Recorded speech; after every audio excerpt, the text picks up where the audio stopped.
Damn, I'm having trouble hooking it up. Hello, Lorraine.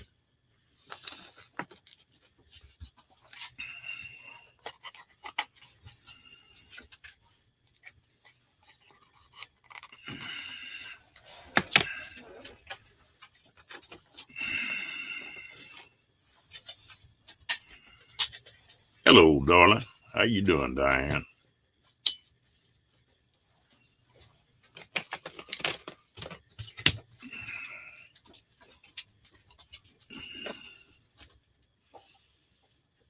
How about y'all tonight?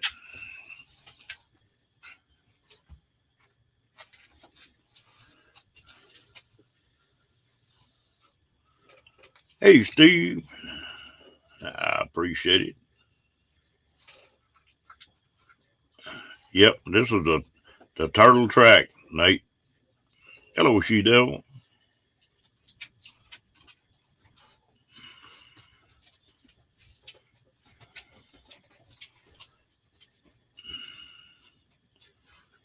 Hello, traveling granny. How you doing, girl? Miss Linda Barker. Dyson. Y'all doing okay tonight?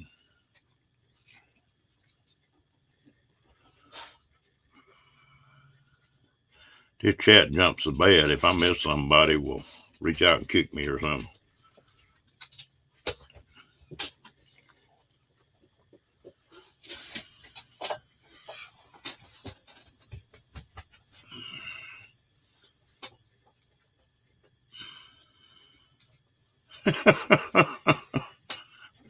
Yeah, I tried that too, and the phone rang about 2 or 3 times, and this dog decided he wanted attention, so I didn't get that done.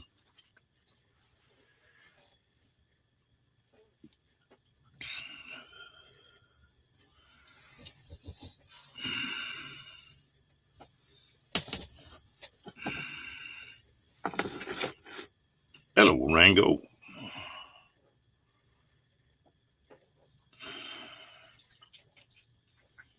Is everybody doing okay today? Hello, Linda.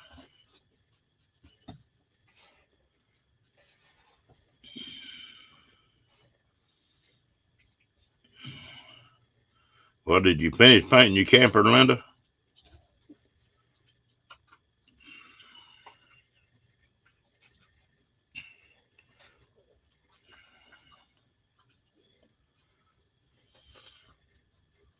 You did better than me, Lorraine.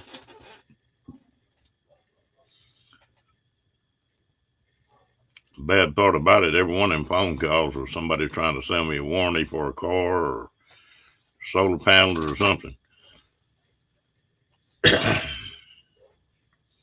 Hello, evening shade.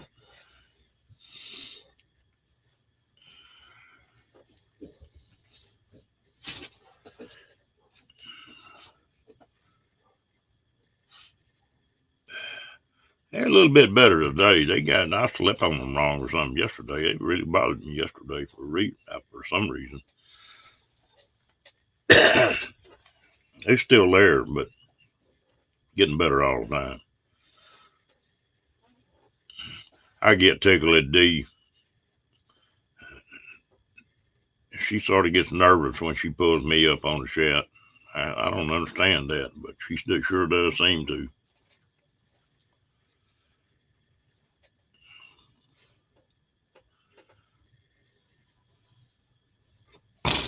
I forgot to do this.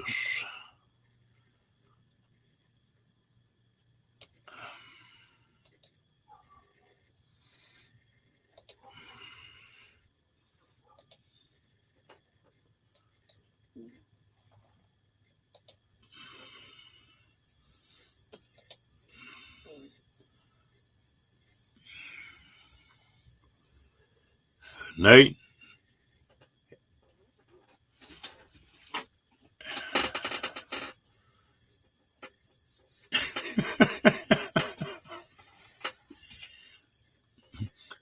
have you got a favorite turtle in this race?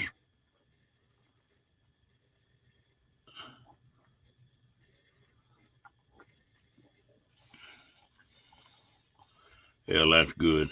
You got to do it every once in a while.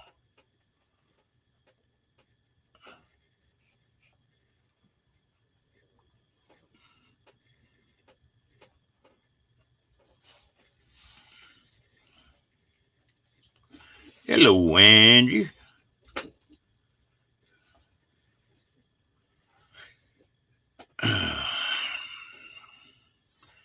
Yeah, I've been trying to make Angie laugh for the last couple of days, and I can't get a giggle out of her.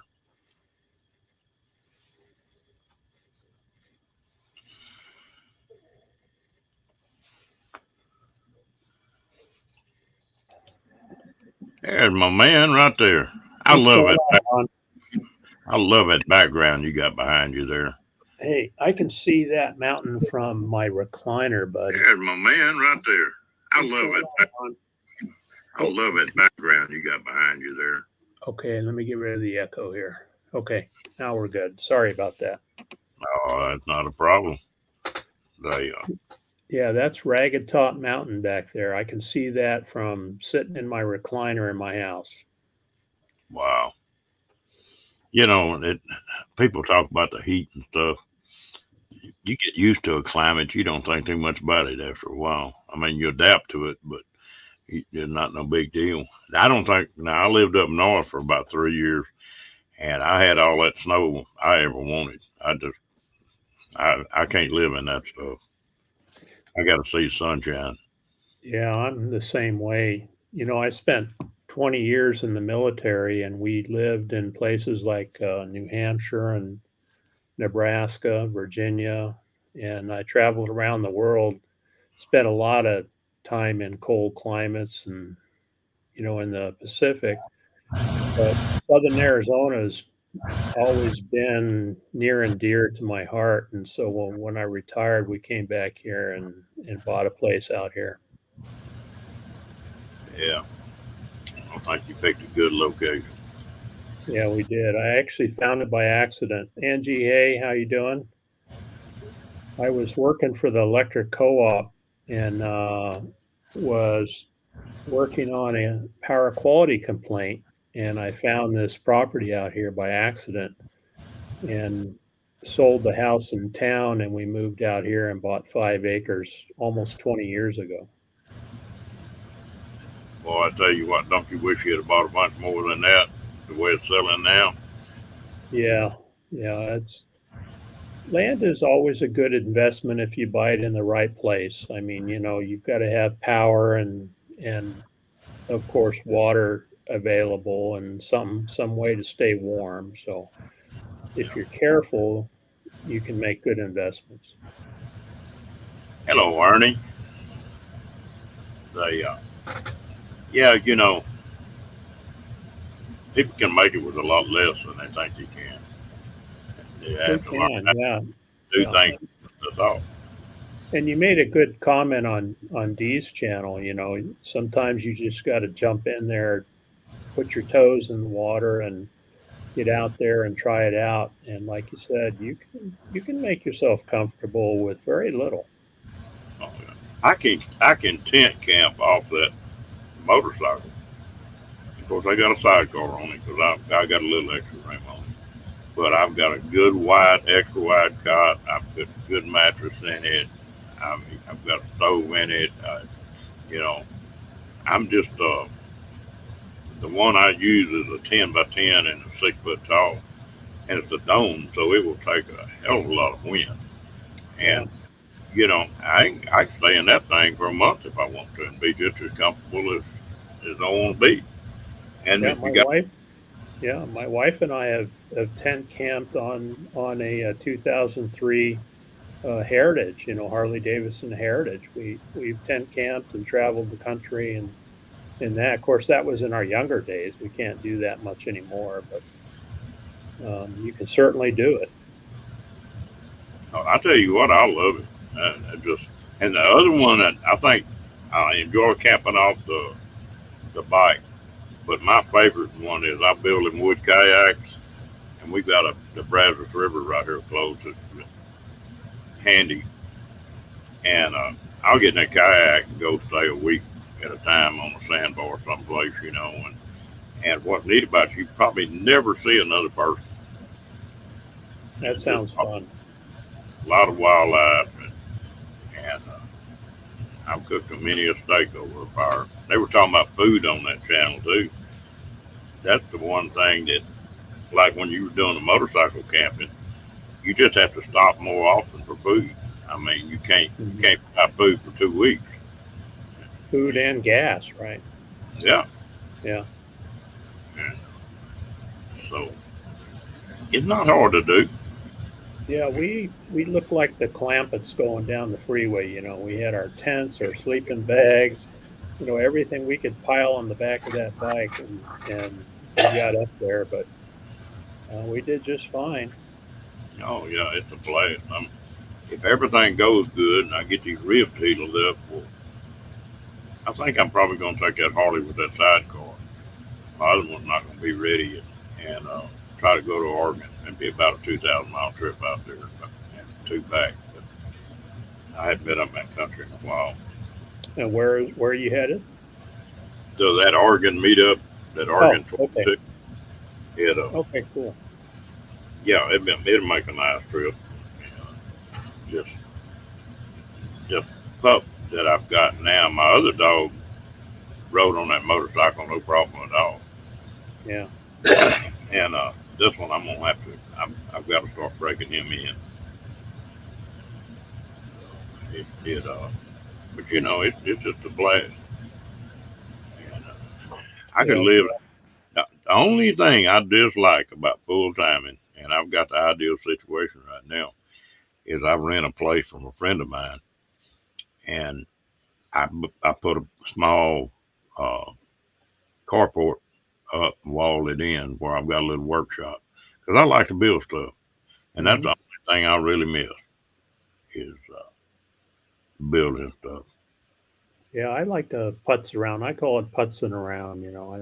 I tell the wife I'll be out in my office if you need me, and that's usually somewhere on the property where I'm. You know, I like to recycle stuff too if I can. I have a couple of shade carports that I built, but I used all recycled material to do it, and it's important here in the desert to keep the sun off your vehicles if you can because it just kills the paint. It just oxidizes your paint in a couple of years. So I always try to keep everything under shade if it's outside. Yeah, I'm thinking I have to put a paint job on a pickup right now because of that. Yeah. But I love the all my life nearly I was in a high stress, uh, a lot of trying to think of the word. You were the head knocker, and you had to Yeah. all the stuff rolled downhill to you, and you had all the decisions, the important ones to make, and a lot of stress. And I'm just like a bird let out of a cage now.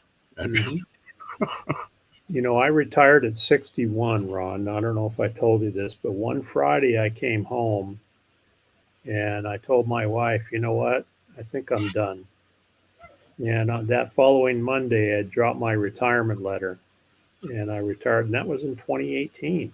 And geez, here we are in 2022. I'm going on 4 years now of retired life. And I've had a blast. You know, I get up in the morning, I get my cup of coffee, and I go out and I walk around. Well, what are we going to do today? Always find a little project to work on and something to stay busy. And I just love it. It's just great. I don't know how in the hell I had time to work. Yeah, I hear you. I had But an old guy that lives down the road, Jim, and he's in his 80s. And he told me, he said, Steve, you're going to have two problems when you retire. He says, you're not going to have time to do anything, and you won't have enough money to spend on everything that you want to buy or do. And boy, he was right on both counts. I've been lucky. That I got a pretty good retirement coming in, and actually living this way is so much cheaper than owning the sticks and bricks and paying the taxes and doing all the crud. that I just about live for what my taxes used to cost. Oh yeah, yeah. I believe it based on what I pay for taxes. But my wife and I had those conversations, and I found this 5 acre parcel out here, and we set up and had a small house built. We didn't overbuild.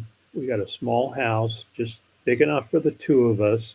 We don't have this huge house payment. It's almost paid off, and we live in paradise. I mean, right behind me is 129,000 acres of Ironwood Forest National Monument, and that's our playground. So we jump in the Jeep and we go to the stop sign, hang a left, and we're out there playing. Hey, who is that?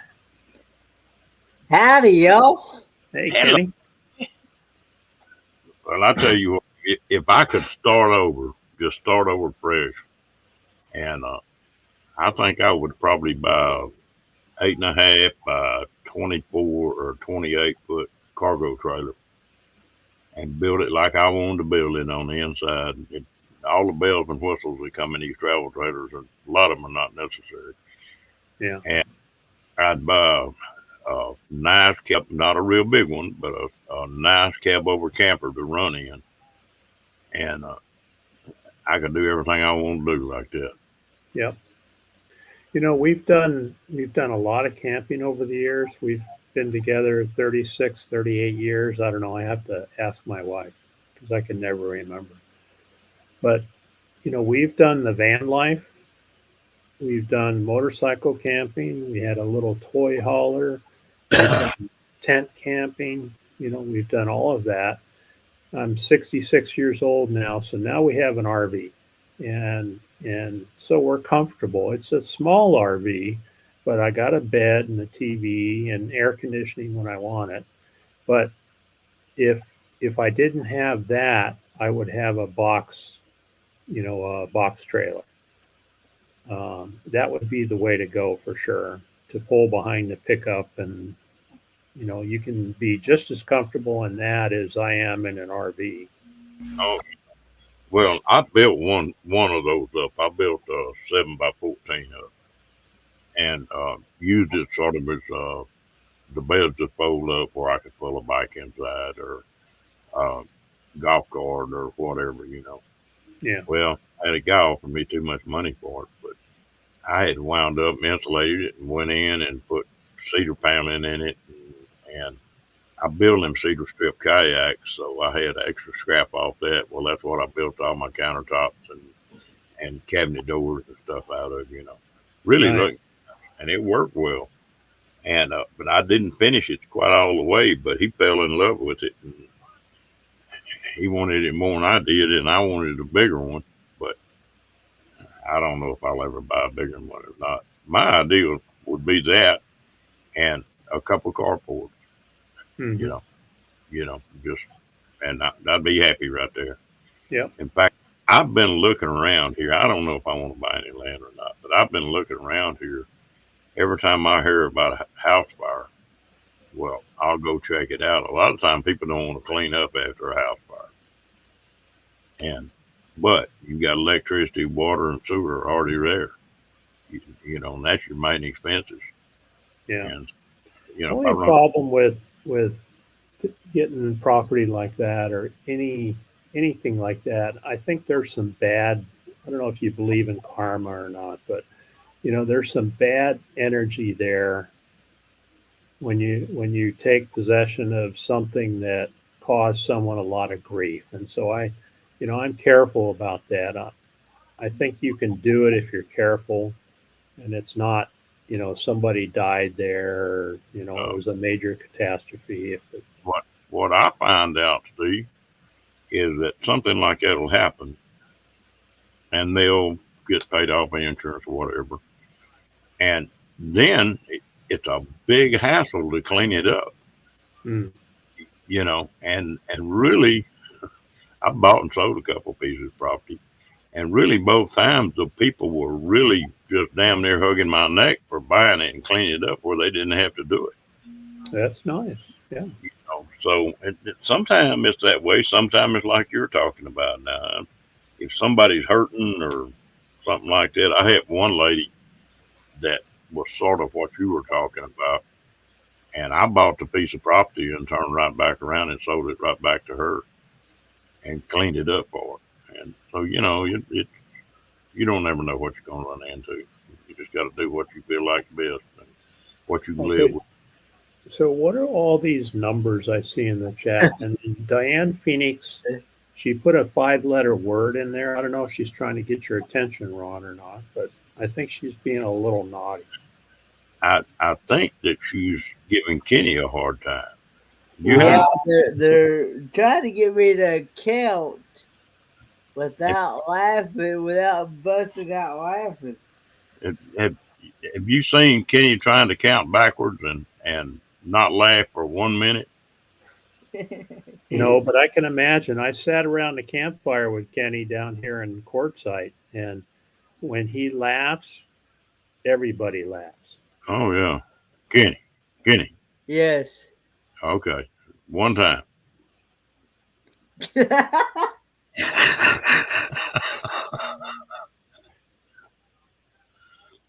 Damn, did you start yet? No.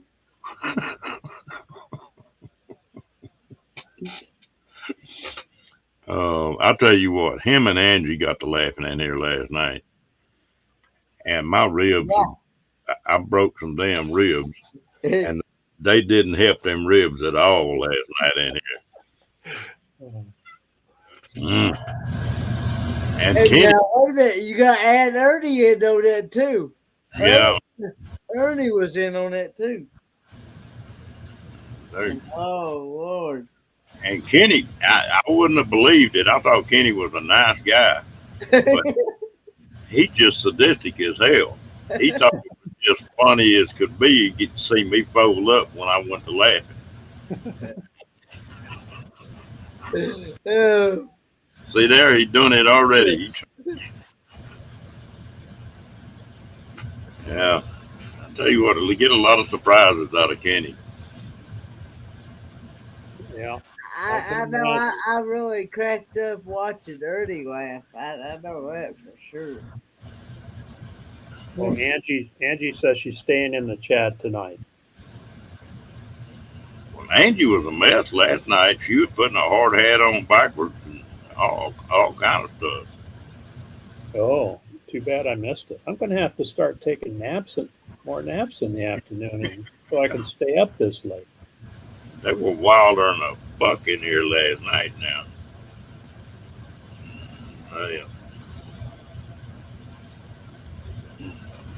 Yeah, you ain't lying, Lillian. That's cruel to make you laugh when you got 3 broke ribs. Mm-hmm. Damn. Look, her Kenny can start laughing already about it. Lillian says Ron folded like a lawn chair. Damn. Janice from Moss says Kenny has to have his hand up Ron's back just so Ron can talk like a puppet. They don't give me no slack in here, Steve. Boy, they're tough on you, aren't they? I know it. Yeah. And sometimes they just embarrass the hell out of me in here. Yeah. That's if you get to talk about a doohickey and the quail. Here we go again. I told that's not his back. I told them 2 stories on me, and if you can tell somebody something funny that happened to you in your life, well, that was pretty cool. Mm-hmm. And they ain't letting me live either one of them now. Oh, yeah, you got to be careful what you let out there, Ron. I know. It's just ooh. And the way they talk about me, it's got where I can go into just about any life, and it's here comes trouble. Well, Janice says us girls run the show in this chat. LOL. Yeah, I can see that. It's a bunch of women in there. Floss, Ron, what's the story with Diane about 14? Floss wants to know that. Oh, you have to ask Diane about that one. Oh, Okay, Diane, come on, give it up.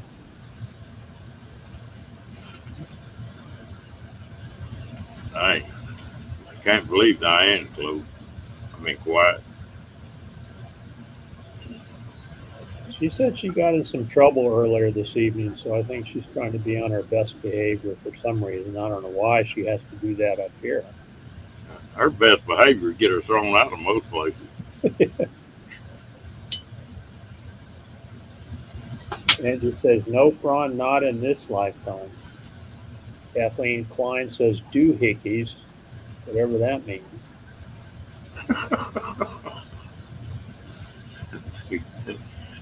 Kenny will Google it. There you go, Kenny. What's a doohickey? Oh, Oh, here we go again. You think I need to tell that story one more time? go ahead. I was deer hunting down in the hill country, Steve, and it's just huge boulders and big rocks and stuff, you know. And I was sneaking up on a deer, and there was a rock there. Water got in it, cracked it open, and it had dirt, about a 6-inch crack in the bottom of it. Well, we'd killed 3 rattlesnakes that afternoon, big old diamondback. And I was easing up on that deer real soft and easy, and I stepped across that crack. And when I did, a damn quail blew up out of that damn crack and hit me right between the damn legs. Oh. And if it had been a rattlesnake, he couldn't have bit nothing because they were up in my throat. Oh. But and then Scott or somebody said something about them feathers on top of quail's head is a doohickey, and was asking me about the tickle of the doohickey or something. I don't know. I lost it. Oh, okay. Doohickey on a quail's head. Okay. Yeah. Okay, I get it. So that's what that story about. Okay. We have a bunch of quail around here. Hello, Sunfish. Okay, Diane. I see Diane popped up then. She's hiding. Everybody wants the 14th now. You started this. And the one about the bee got him going. Oh, Lord.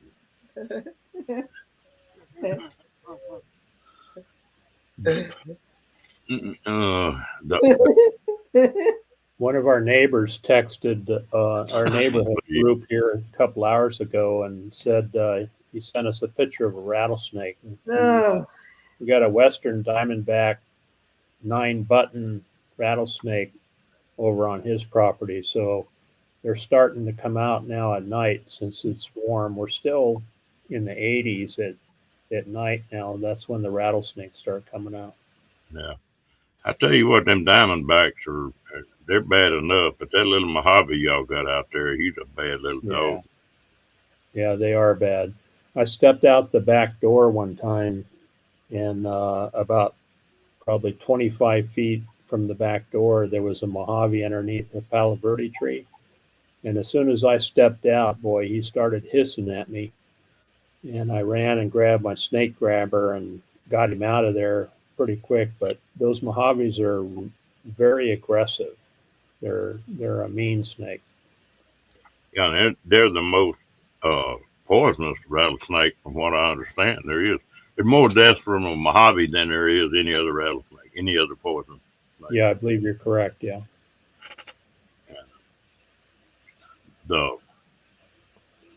Yeah, sunfish for fish. Exactly. West part of the United States has some pretty dangerous rattlesnakes. They're mainly in Arizona and New Mexico, aren't they, Steve? You know, there's rattlesnakes even up in South Dakota. We have a neighbor down the road that summers up in South Dakota, and they grow them big up there. They're in the grass, and up there you can't see them because they're hidden in the grassland up there. So you really have to be careful. Well, you know, I went antelope hunting in Wyoming one year, and we got into them up there, and there was a damn rattlesnake under every bush. I mean, trying to sneak up on them animals, and we finally left. We just, because every time we turned around, We've had the most we've had on our place. We're inside the monument here, like my picture shows. The most we've had on around the house here is 12 in 1 year. Hmm. That were within either on the back porch or within a few yards of the house, out walking around. Here lately, last 2 years, knock on wood, we haven't had too many in the last 2 years. I think they're visiting other people's properties. I had a friend of mine that I was in the service with. And he went down in South Texas and bought some land and built a brand new house down there, and pretty well spent everything he had, and built the house, a lot of it himself. And they moved in there. The next morning, there was a little small diamondback in the kitchen, laying on the floor. So they killed that one, and 2 or 3 days later, they found another one that was inside the house. About the same size, right? Yeah, and so his wife was leaving. I mean, just wasn't no doubt to it. Well, a couple of days later, I don't think y'all got them out there, but there's a snake in Texas called a blue indigo, and they get huge. They'll get 10, 11, 12 feet long, but they eat rattlesnakes like popcorn. And she walked out the front door of that house, and she was packing. She was fixing to leave. And this big indigo had a rattlesnake about half swallowed. And I think that woman would shoot you if you killed that indigo. The first time I went down there to see him, I was sitting in a big old recliner and sitting there talking to Jake. And all of a damn sudden, this snake with a head about that wide came up over the side of that chair. Oh, wow. And I'm like, oh, I ain't going to say what I was thinking. But anyway, he just snapped his fingers and popped at that snake. That snake dropped down, took off, and went to the other part of the house. Oh. And he told me, you're sitting in his chair. I said, well, that son of a gun can have his damn chair. And he said, oh, he's just docile as can be. But said we ain't no telling how many rattlesnakes we caught him with where he had killed them, We have king snakes here in southern Arizona, and the king snakes will eat the rattlesnakes. The king, we have them here too, but that blue indigo, now he's something. He can take a 6.5 foot rattlesnake and just swallow it. Like I say, they're big. But Texas had big rattlesnakes until I went to Florida. That eastern diamondback is the biggest rattlesnake. A 6.5, 7 foot, about as big as they get in Texas normally. But 8 or 9 foot one's nothing in Florida.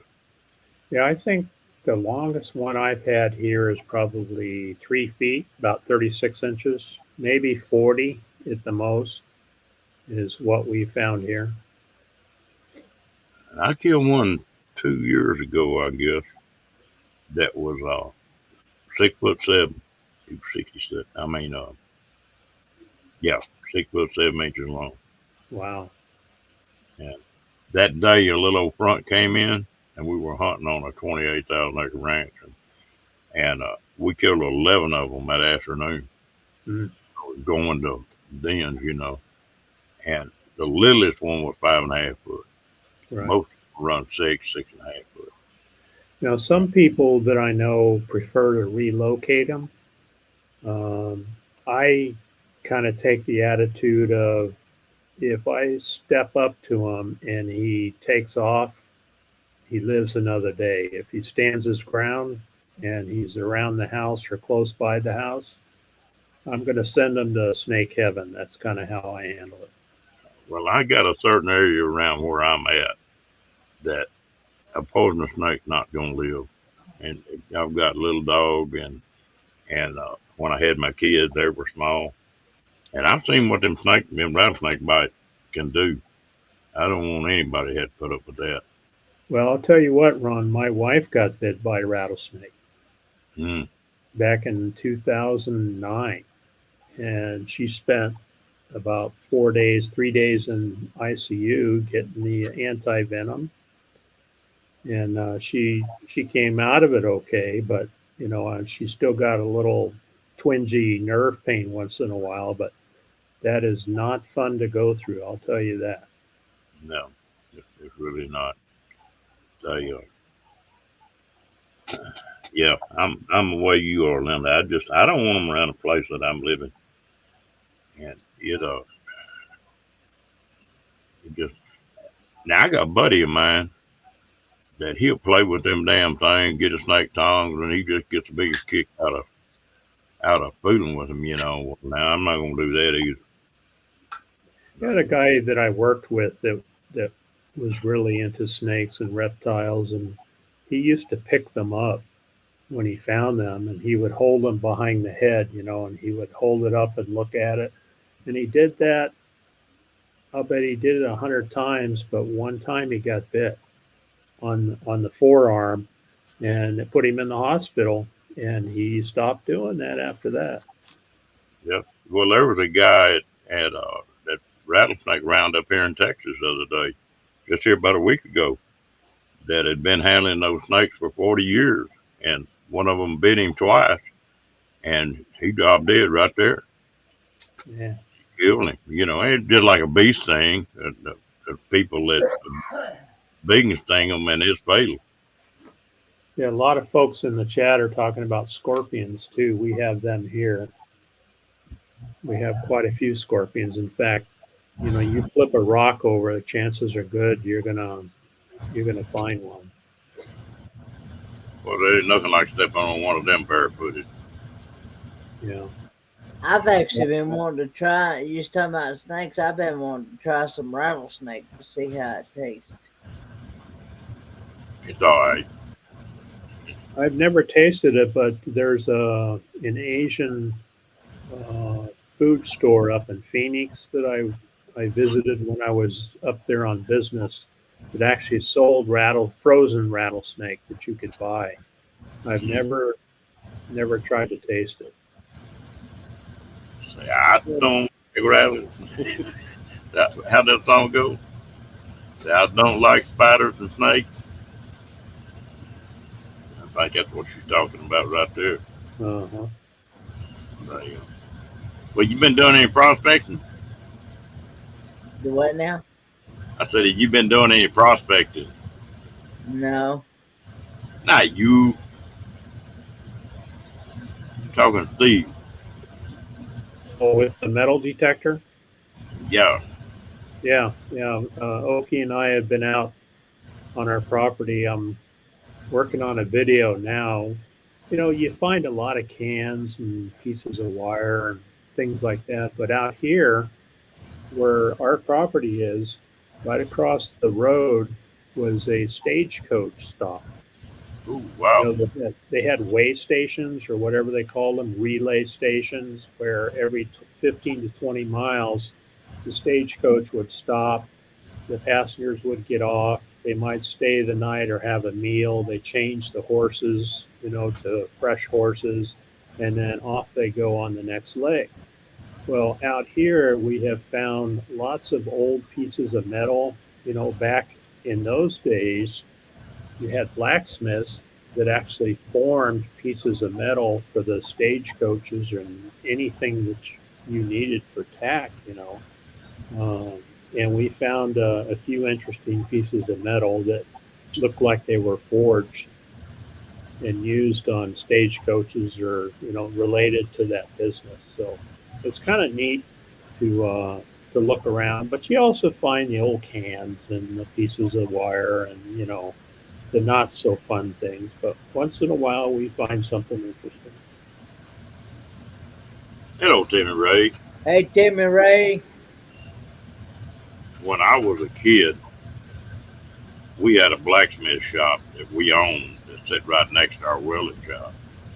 It had a trip hammer and boards and the whole 9 yards, and an old man that worked in there that was an artist out at work. And I got to see him work. I've got some of his tongs still, and I've still got the anvil. I got a 506-pound anvil. Wow. And but he tried to teach me how to temper that stuff, and I just never could do it. Well, later on in life, I found out I'm colorblind, and I'm colorblind to shade, Oh, and I can see the main colors, but I can't tell the difference in the shades. So later on, when I got to building knives, well, I got where I did it with the crayon. You know, they got a crayon now that you get up a certain temperature and it'll melt. And I built, I don't know, I guess I built about 100 knives altogether. you built what? Knives, Oh, okay. Well, I ain't going. I just like to build stuff. Good yeah. night, Sandra.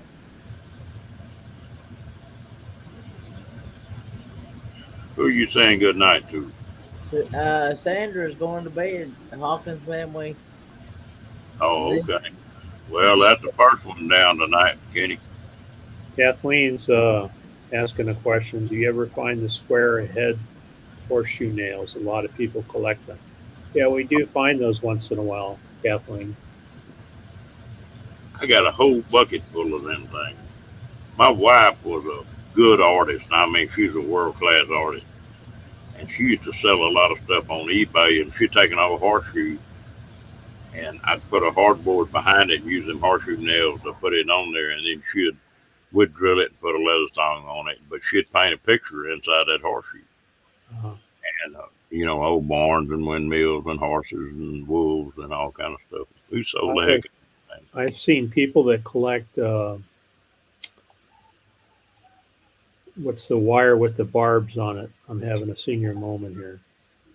Yeah, Barbed barbed wire. wire. Barbed Yeah. wire. Different. I never realized it, but there are different types of barbed wire based on the manufacturer. And I have seen, displays where somebody had like 50 different styles of barbed wire. It's amazing what people can collect. Oh, Kathleen, I have some purple glass too. We have some old bottles that we actually brought with us. I think we got them in Nebraska when we were up there, and I hung a couple of them out on posts in the yard. And I guess they have lead in the glass, and that's what I understand. Maybe but that's what makes them turn purple. They kind of turn a light lavender color when they're exposed to the sun for years and years. In my hometown, they had some of those hot mineral wells, and years ago, well, it was a big deal, you know. But there's a lot of that glass out there that they put in those hot mineral wells and tin 'em. You know, it'd be sort of an amber color. Pretty neat. Some of that stuff worth some money. Yeah. So, it's neat to see some of the old stuff and think about how people had to make it back then. I You know know, it's fascinating to me to think, how they lived. I like to watch old westerns, and I like the Wells Fargo show on Grit TV, and it's just fascinating to me to think how everything was normal, and they had so little, but they did just fine with it compared to what we have now. the one that cracks me up about the old timers, if you think about it, when they first started with the prairie schooners and stuff, they didn't have lanterns. The only Mhm. light they had was by fire. And Yeah. the one of the jobs the kids had, they'd have a cowhide stretch up underneath that wagon, and nobody rode the wagon. Everybody walked. Mhm. And the kid's job was to take and pick up every stick and twig and that kind of stuff that burned and throw up on that wagon where they Uh, dry fuel when they stopped. Because if it rained, they had to have something to cook on. They just it they had a hard life, but they made it pretty good.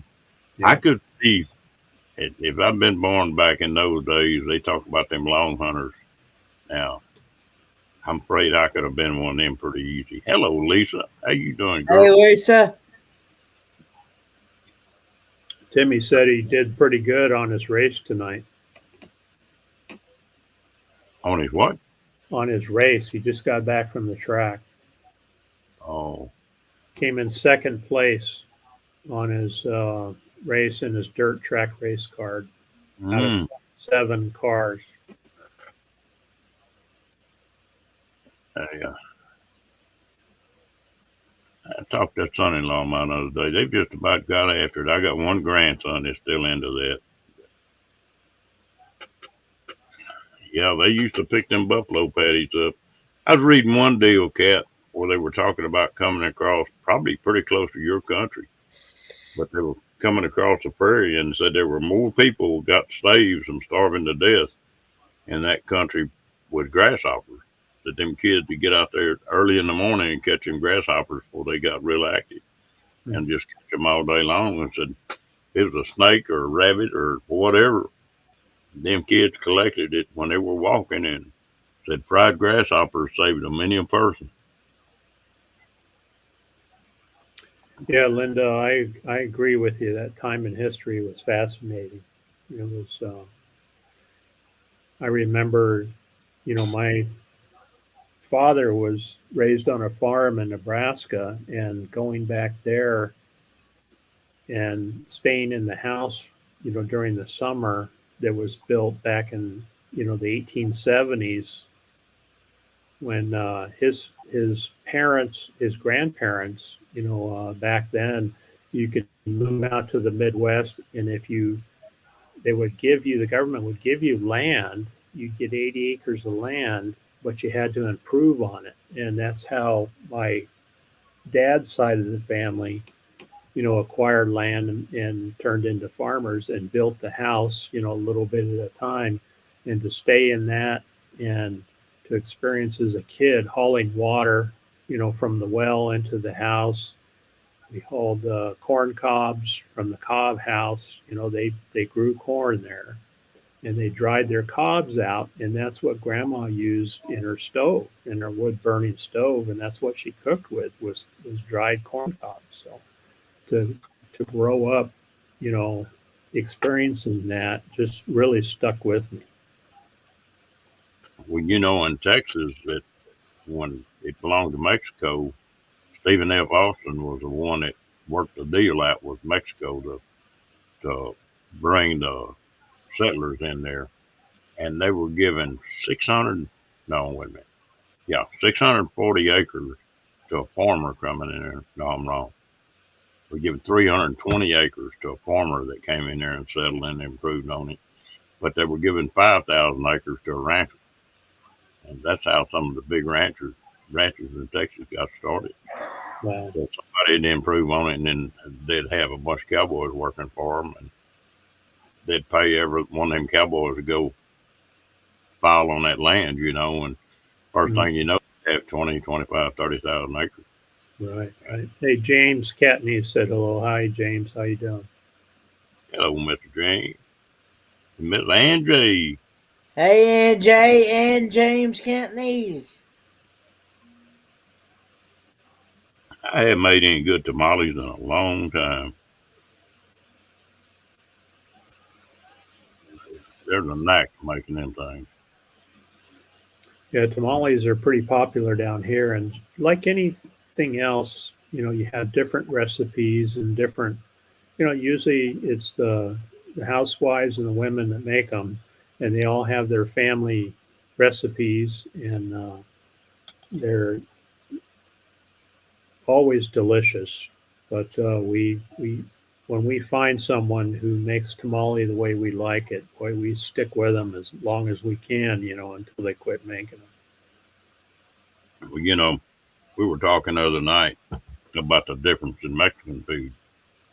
You got Tex-Mex, which is pretty Mm-hmm. spicy. Then you get New Mexico, and you got a different kind of Mexican food. And you get in Arizona, and you got a different kind there. And you get in Old Mexico, and they're sure different down there. Yeah, yeah, they put a lot more vegetables in their, in their tacos and their burros down in Mexico than we do up here. Kenny, have you done any taste testing on Mexican food on your channel? Yes, I have. Have you? I do believe, yeah. Um, I can't remember. I can't remember. Yeah, I think I've done some taste testing on some Mexican food from a restaurant. I know there is a couple of restaurants that I'd like to try that I'm gonna eventually put out on my channel here that we have here in the area. One's in, is it Italian restaurant? Yeah, the Carpinato. Yeah. I had a friend of mine that bought 10,000 acres way down in Mexico. You had to fly in to get to it. And I'd go down there, and when he bought 2 5,000 acre blocks. And he didn't realize it, but he bought 2 towns when he bought those Wow. 2 blocks. And they were sharecroppers. And then people were just ripping them. Well, he went in there and made a deal with them that each family had to supply 6 adobe bricks a week. And of course, they had all kinds of kids and stuff. He wanted to build a house, and so that was their rent. And boy, them people loved him. Yeah. But there was an old woman down there. Ain't no telling how old she was. Had a big Hey, flat rock. Roy and Becky. Hey, Roy. But had a big flat rock. It was like 2 foot across, maybe 4 inches thick, and had rocks on the corner. And she'd build a fire under that thing and go to grinding that corn up. And she'd make them corn tortillas. And she'd just go to laughing when she'd see me coming because I'd eat them damn things fast as she could cook. Oh yeah. And, Nothing better than fresh tortillas. Yeah. but she'd sit there all day long and make them tortillas on that flat rock. Yeah. I don't know, they were good. Yeah, the Indians do that here too. The Indians, local Indians, eat a lot of tortillas, and they'll make them out in the yard, out outside the house there. Of course, here in the summertime it gets hot, of course, and so a lot of folks will cook outside, so you're not heating the house up so much. Hello, Buck Van D. Hey, Somebody- Bob Andy. somebody- Tell Angie. Angie wanted to know what is tamales. Yeah, somebody tell her. I don't know how. Tamales is kind of like it's similar to kind of like ravioli. Yeah, it's got like shredded meat. It's got in the center. Yeah, but now you also got another kind of tamales that's the cinnamon candy type as well. But the kind that they're talking about is actually meat. There's 2 different kinds of tamales. There's the candy type, the cinnamon candy type hot tamales, and then you also got the, like what Steve and Ron were talking about, is the meat kind that you sometimes can buy in a can, usually, and in your local grocery store, or you can have them homemade, freshly homemade. Well, it's what? It's ground meat or shredded meat, and then rolled in some kind of dough. Yeah, it's then wrapped up in a corn shuck. Yeah. Masa, I think they call it masa. Yeah, they're really good. I've had them. The ones I've had's been in the can, but I've really liked them. Yeah, Traveling with Special Ability says fresh is best, and I agree with that. If you can find it, locally, it's really good. But now the times that I have went to a Mexican restaurant, I've never had one from there. Yeah, and his I missed it. Who is it? Diane. Diane said they're also steamed too. So yeah, they're not deep fried or pan fried or anything. They're actually steamed, and that's true. Yeah, they're really good that way. I'm making me hungry. I know. But now, when you get the ones out of the can, you better make sure you take the paper off of them because they're wrapped up in paper. Yeah, no Because kid. I'm gonna tell you, you're gonna be eating paper if you ain't careful. Yeah, that's right. I gotta go get a drink of water. I'll be right back. All right. What I was another one of them deer hunting stories. I took that boy of mine when he was about, I guess, 10 or 11, hunting with me one time.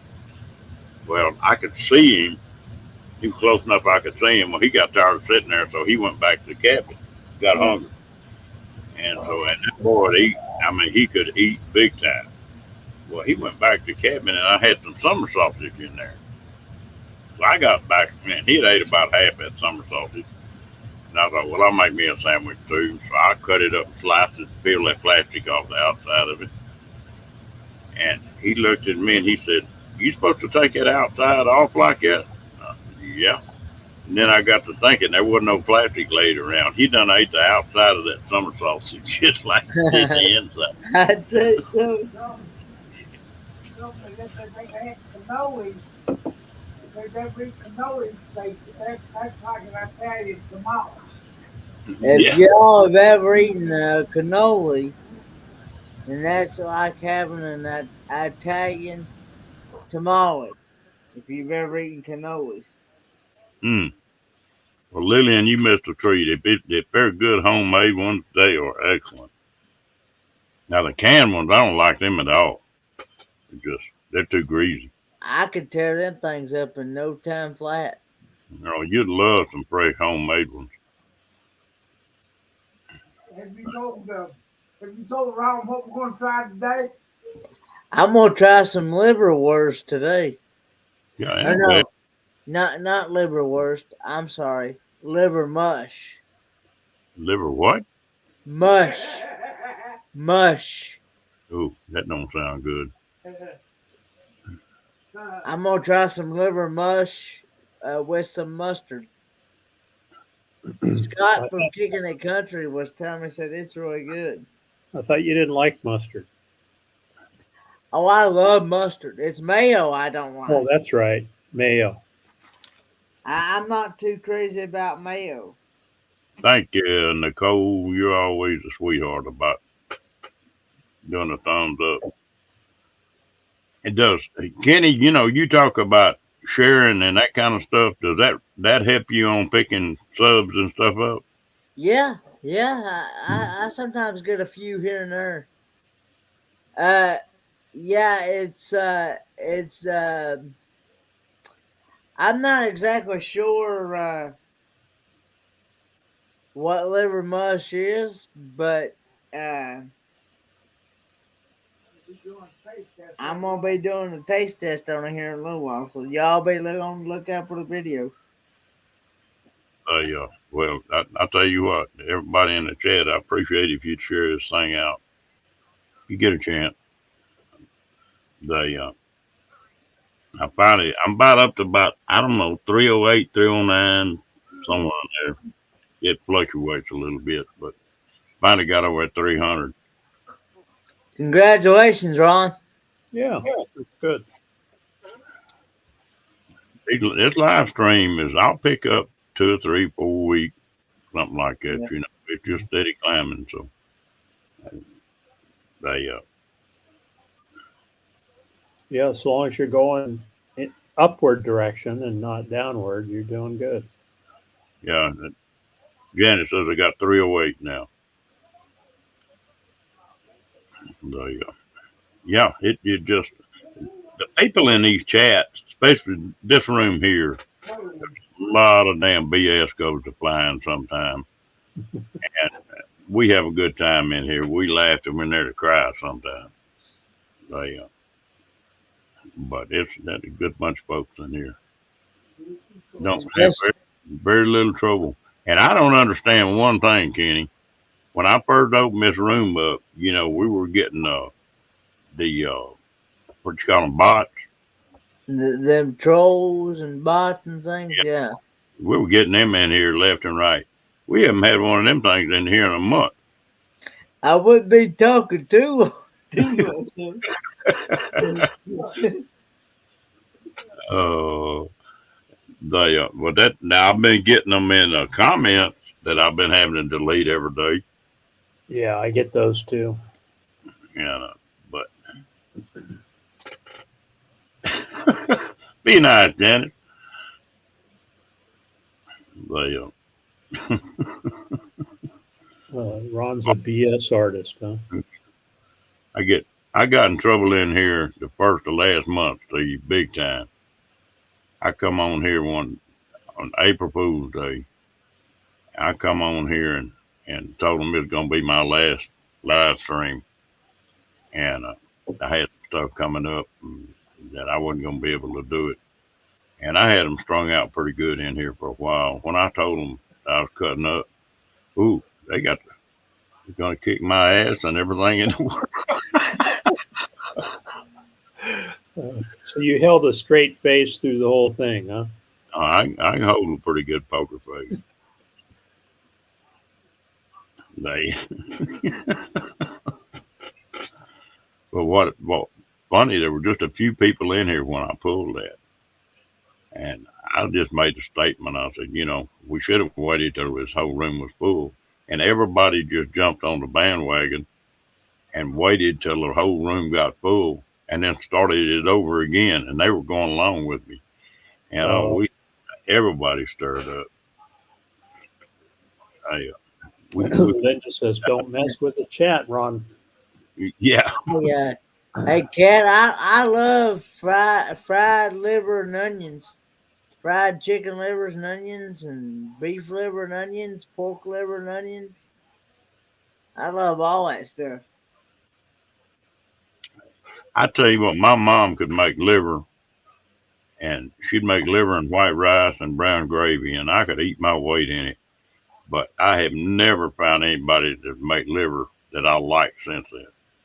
It just something about the way she cooked it, and she didn't put onions on it, and my stomach doesn't like onions very well.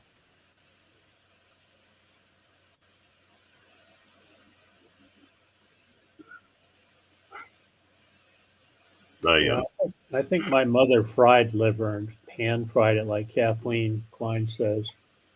She did pan fry with onions on top of it, and when we were kids, you had to eat what was on the table if you wanted to eat anything. So, and that wasn't my favorite.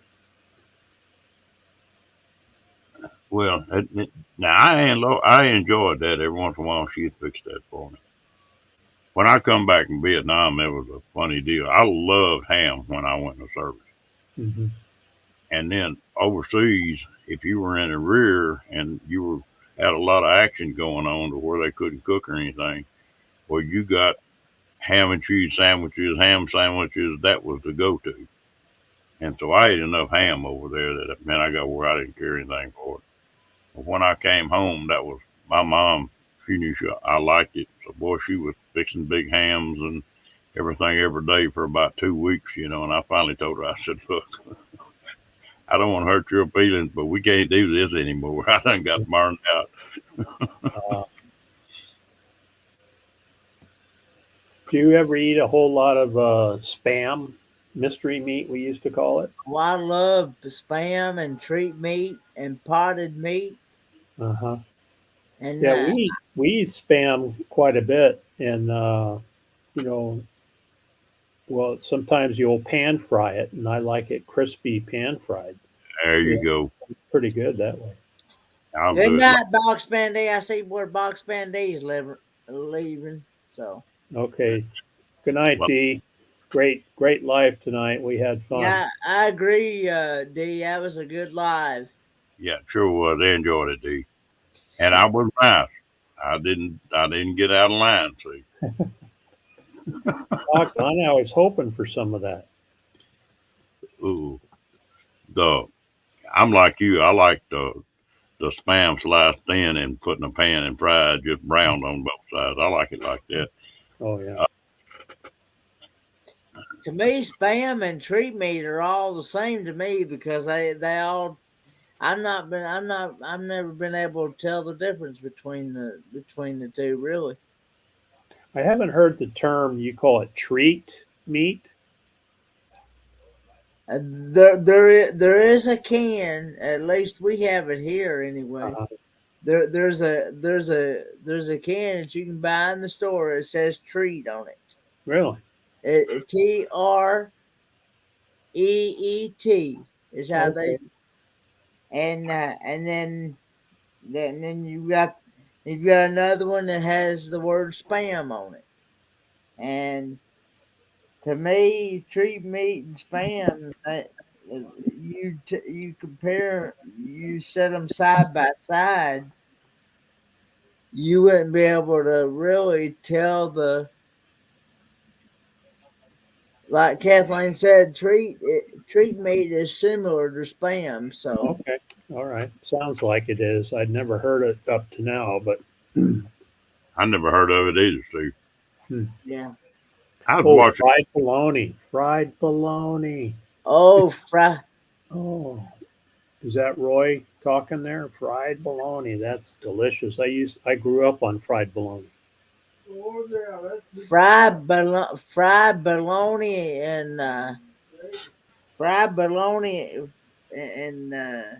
egg sandwiches. Oh man, that'll make your tongue slap your brain. Yeah. Kathleen says fried bologna with sweet onion and mayo. Yeah, that's exactly how I used to eat it. I'm not a big. Now I'd substitute the mayo for mustard, but because I'm more of a mustard eater than I am mayo. Yeah. The only time I'll eat mayo is as if it's in like macaroni salad, coleslaw, or I'll eat a little bit of it in my potato salad. Mm-hmm. But I want more mustard in my potato salad than I do mayo. I never heard of that. Cat What's that? just was talking about where did he go? Where in the hell did he go? Sweet Lebanon bologna. Sweet Lebanon bologna, get it back east. Great stuff. Next time I go to a store to get bologna, I'll have to ask them what. They'll probably look at me like I've gone nuts.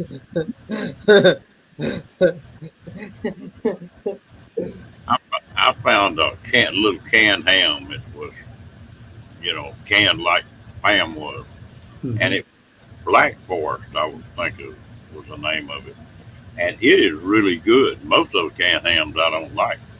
That Black Forest is good. Sometimes a little hard to find.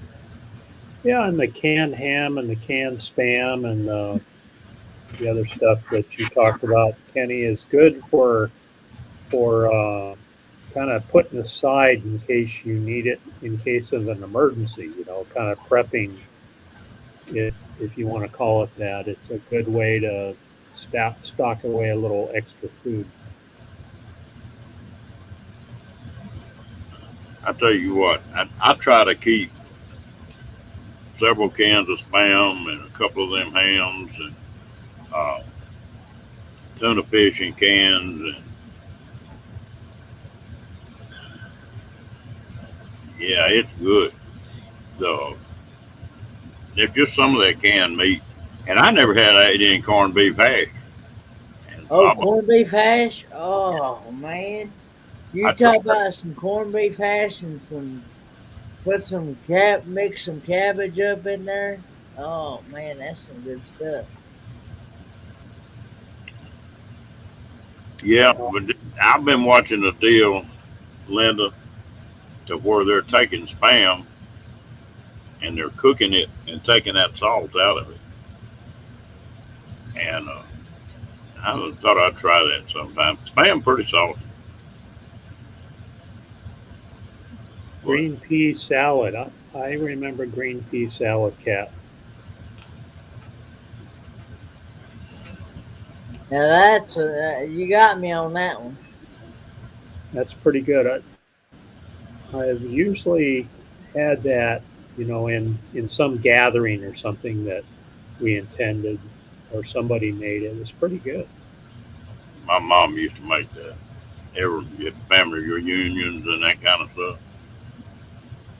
I remember as a kid, one of my sisters hated peas, and so she would feed her peas to the dog underneath the table to get rid of them. Yeah, I seen that.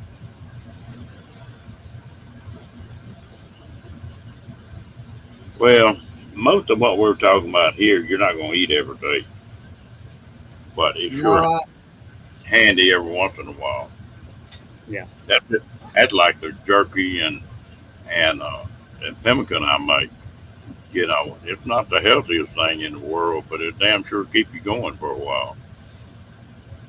You Yeah, know, and and Roy pointed out something good too. Other than the sodium, they're great for nomads requiring no refrigeration. yeah, So for stocking your rig, and also cruising around the desert out here, where the nomads went through on their stagecoaches, we find cans, piles of cans, and it occurred to me one day when we were out walking around, why are all these cans out here? Well, they didn't have refrigeration back then. And so you would just stack cans in your buckboard or wherever as you traveled. And when it came time to eat, you open that proverbial can of beans, warmed it up on the campfire, and that's what you ate.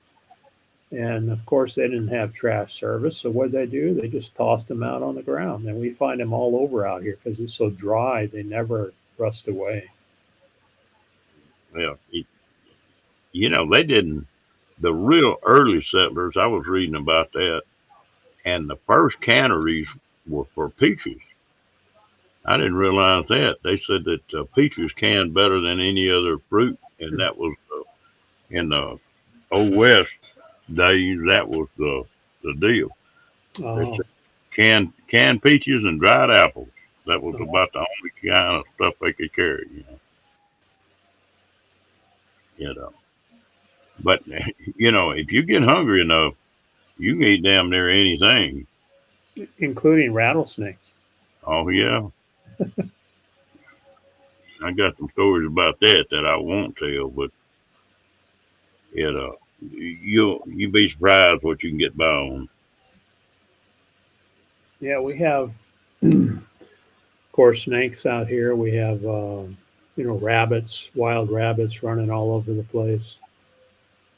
A lot of coyotes. Coyotes aren't exactly edible, but we also have javelina running around. We have, Have you had anybody out there that could cook a javelina where it was good? my dad used to, when I was a kid, I used to hunt with him, and he used to cook javelina meat. It tasted pretty good. A lot of people they don't know how to. They'll roll that javelina over on his back and mash that gland, and No, then you want to do that. take that same knife and clean that javelina with, and then he tastes just like that gland smells. Then Yep. Yep. You got to get that gland out of there first thing, or it'll ruin the meat.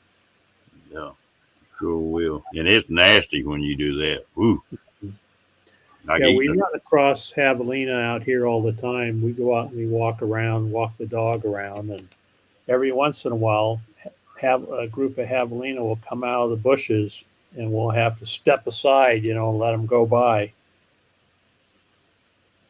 When we was hunting them things down in South Texas, there's a lot of them down there.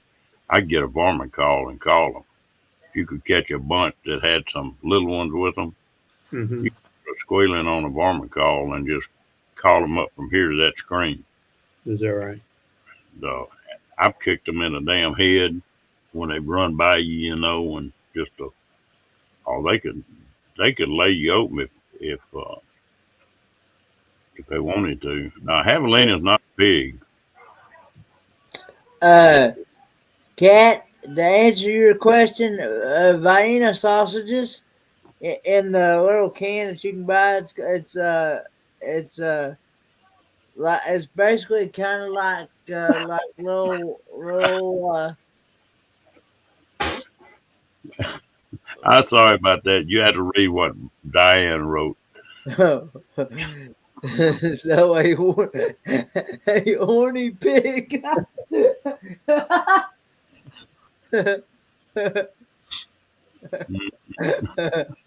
We have horny toads out here too.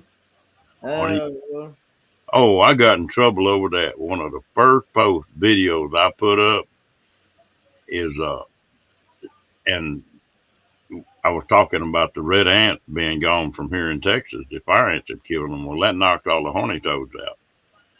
And I call them a horny toad. And I got in right quick that they weren't horny toads, they were horned toads. Right. I told them that just depends on what damn kind of mood that horny toad was in. That's right. Yeah. We grew up calling them horny toads, and that's what we played with, you know. You know, I surprisingly, the only ones I've seen in the last few years are the ones up in the mountains, like in Colorado where they got the aspens. Well, there's some wood ants and stuff up there that, man, they're just horny toads everywhere on top of the mountain. Yeah, we've got them all over here. In fact, the dog will grab one every once in a while because they don't move real fast. Nah. And we'll have to rescue it. I've played with them things many a time when I was a kid. You know, there's a courthouse here in Texas that when they built that courthouse, they took and put one of these sort of space module time capsule in there. And one of the things they put in that cornerstone was a horny toad. And like 80 years later, they tore that building down and found a horny toad. He was all dried up. Really? And they put that horny toad around some water and just accidentally did. It rained or something. And you know that horny toad was still alive. Really? I'm trying to think what town that was in. But that thing was 80 years old. I guess it sort of went in suspended animation or something. Wow. You know, we have, you talk about something going into hibernation or suspended animation. We have the Colorado river toads here. And what they do is they come out when the rains come, when we have the monsoons arrive, then you start hearing them croaking. And they actually live underground and they'll come out when the rains, you know, you got water flowing everywhere and they'll be out for a couple of months during monsoon season. And then when it all dries up, they go underground again. You don't see them again until the next rainy season. Yeah. There's some deserts got a lot more critters in them than people realize. They walk out across them and they think, oh, nothing live here. And there's just wildlife everywhere. If you know where to look. Yeah. Okay, Janice from Oz just said, okay, I just found out what a javelina is. Darn, that's one ugly looking pig. Yeah, they look like a pig, but they're actually not part of the pig family. They're part of the squirrel family. Is that what a javelina is? Because I didn't know what a javelina was either. Yeah. Yeah. And I have never heard of one jumping on somebody, but they're vicious looking little critters. They go to pop in them teeth. They'll take their top and bottom teeth and their jaws grind together, their teeth do. And they're round on the outside and just sharp as a razor on the inside. And they'll go you don't want to get between a mama and her baby, that's for sure. No. But you get one stirred up and they'll go to popping their jaws, just growling. I like to hunt them with a bow and arrow. It's fun to hunt with a bow and arrow. Well, that's what we did when I was a kid. Because they don't kind of like a sugar glider. A who? A sugar glider. I don't know what that is. That is kind of like a flying squirrel, kind of like they kind of glide in the air. Oh, Yeah, well, No, no. They look like about a 50-pound pig with pretty good sized tusk. And when they stand that hair up, they look like they weigh 150 pounds, but they really don't weigh much. you got your Google there, Kenny? Yeah. But he gets in trouble when he goes to Googling. See, Yeah. we had him over here the other night, and he was Googling swamp ass and motorboating and all. Well, I'd never heard of that, which is So you come up on Ron Darrow's live stream to get some education, right? Yeah. There, Angie Hay said it correctly. A peccary. It's Yeah. Peccary. the medium-sized pig-like hoofed mammal of the family. A big word. Now say those words. LOL. Starts with a T, ends with a E.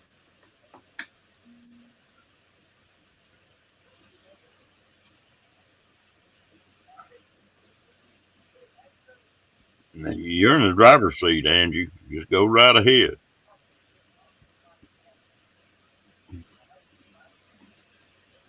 Angie's got Google going.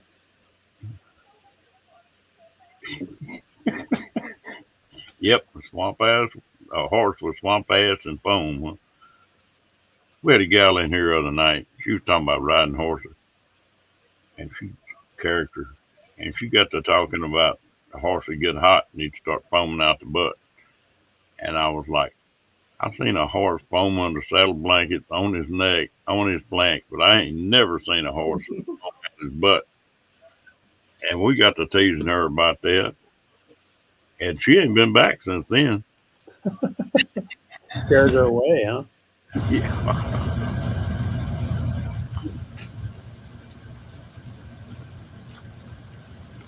Mhm.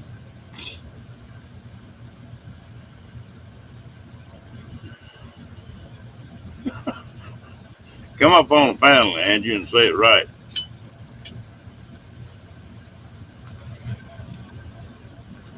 All right, Ron and Kenny, I think I'm done for the night. I turn into a pumpkin at 11 o'clock. Arizona time. Well, man, appreciate you coming in. I it's got a really- funny feeling me and you could kill a hell of a lot of time. Yeah, we got some pretty good war stories. I bet we could share it. Yep, and a lot of the same interest. Yeah, for sure. So,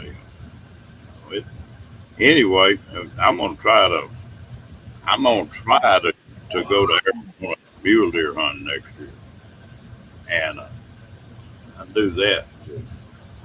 Might have to stop by and holler, say hello or something.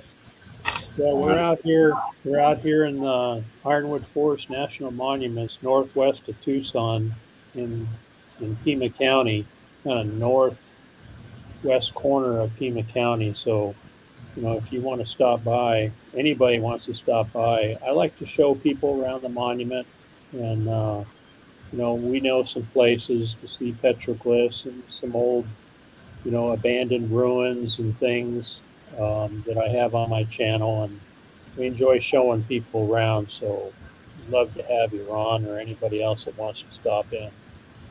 But uh, I need to find out what unit that they open that over the counter archery season in. I don't know if it's anywhere close to you or not, but they, There is deer hunting out in this area, out in part of the monument. I don't think they have a whole lot of tags, but I have seen hunters out here. I don't hunt anymore, but I have seen hunters out in this area. well, this is strictly a bow hunt, and Yeah. the one go on and supposedly you just buy the tags over the counter. Yeah, bow hunting comes first, typically out here, and then rifle after that. I used to be just about as comfortable with a bow as I was with a gun. I haven't picked one up in a couple of years, but I bet I could still shoot one. Little practice. I shot for two different archery companies way back, and I started shooting a bow right after I come back from Nam, and I got pretty high up in the thing. I was sponsored by both them companies. We used to go put demonstrations on with them bows and everything. We'd take a candy lifesaver at 60 feet or 20 yards, Oh, and wow. then take it 15 yards, and you put an aspirin up. We'd sit there and bust them things with a bow all day long. Yeah. Just, you know, When I was growing up, we belonged to Laquatchie was the name of it, and East Tucson was a bow club, and I grew up shooting a bow out there many years ago. Thanks, Roy. I appreciate that.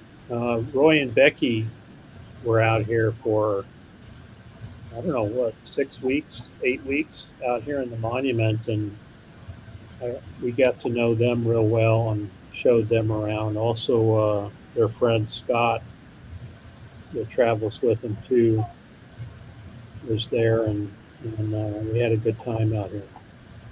Anyway, Kenny, you have a good night. Don't eat too much mayo. And Ron, thanks for having me up, buddy.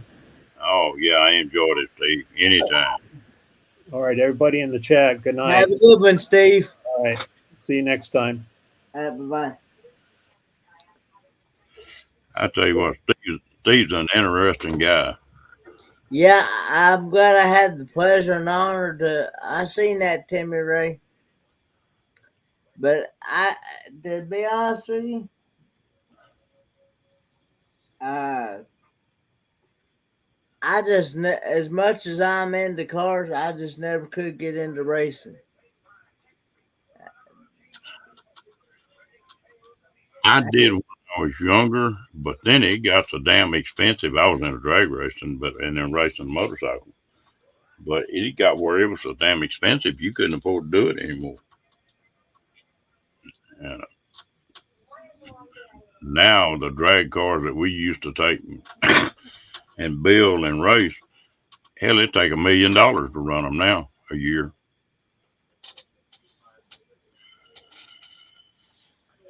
I just never did get. I just never could see the thrill of going around and around in circles and crashing it into each other. I mean, I just can't get. I just can't see that being that thrilling for me.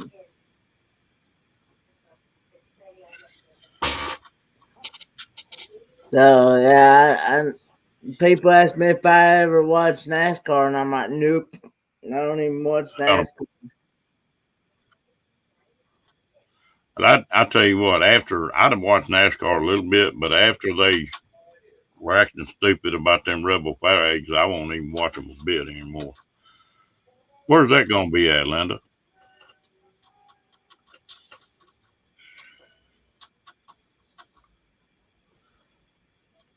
Diane, that don't work.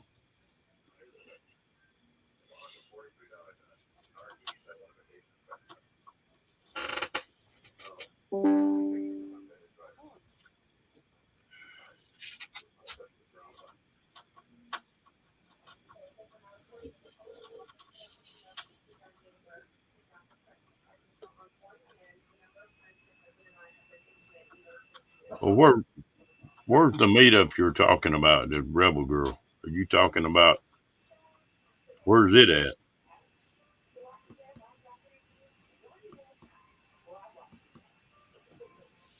Oh, okay. Nah, I doubt if I get up there.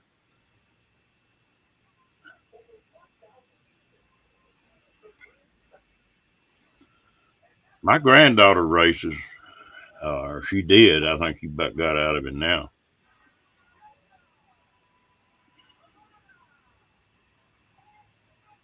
I imagine I'm going to spend most of my time this year out west.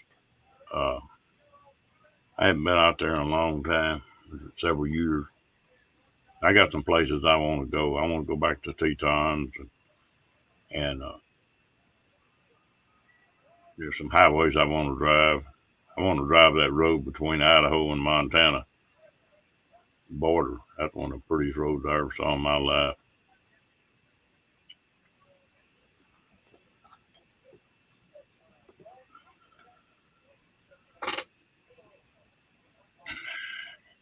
I can get these ribs where I can ride a long ways. Well, I'll probably make an Oregon deal. And depending on how it is, I might try to go up that deal of Paulus. It's really closer than Oregon.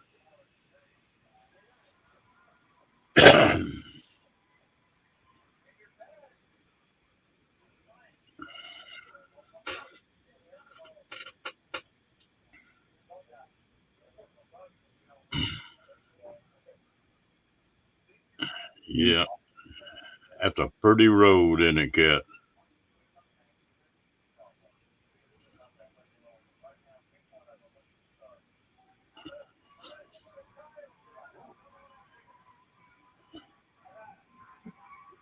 Yeah, that's just a long way up in there. If I could skip some of the stuff in between, I wouldn't mind going up there, Linda. What in the world?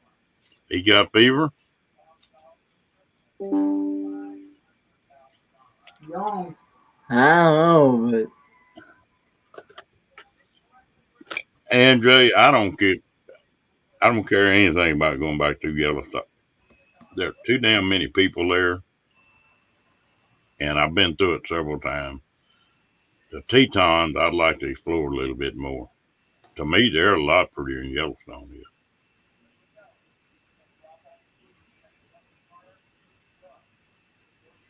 No, the deal where I'm having trouble right now is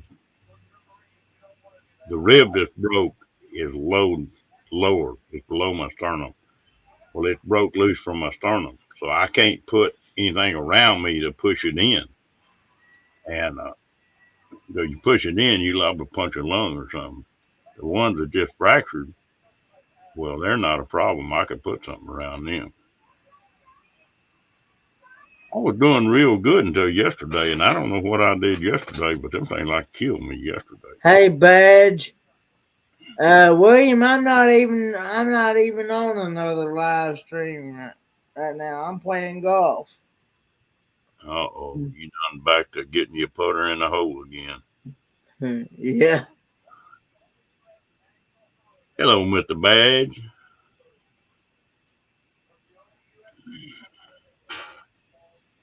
Thanks, Stephen. Now, Dad's watching. You probably need to turn that down, Dave. What? You probably need to turn that down. I got down as low as I can go. Can you hear what he's watching? No, I didn't hear what he was watching. Okay, good. Are you smarter than the fifth grader? I'm not going to comment. I was watching Hawkeye and the Last Mohican, but I decided to watch Smarter Than a Fifth Grader. It just takes a while, Andrew. You babysit it long enough and it's in place. Well, it's not out of place, but if I put a heli girdle on, I guess is what you call them, and I move wrong, it can push it in, push it out of place then. But they're a lot better than they were. As long as I don't have to make a damn bed up.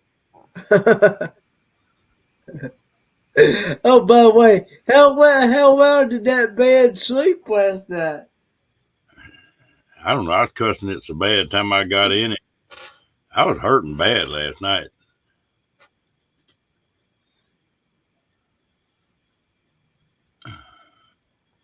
I don't think so, Janet.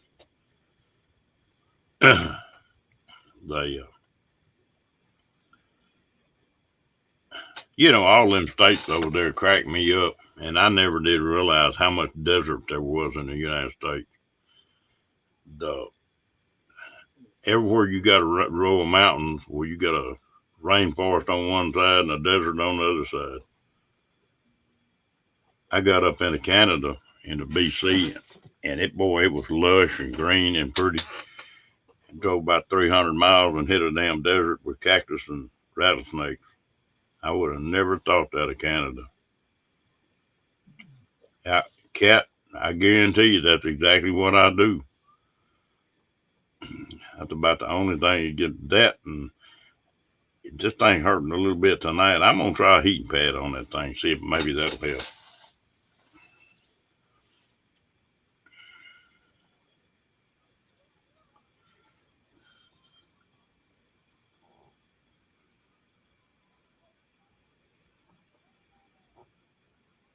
Yeah. Well, I just shouldn't have busted my butt.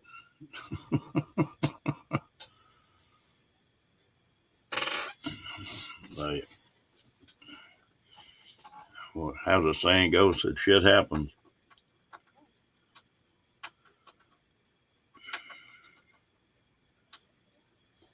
And Jay, if he's never been through it, he'll thoroughly enjoy it. You know, like I say, I just been through it several times, and so I get tired of people. I've never been to Montana. I've never been to Illinois. I tell you, Montana's awesome.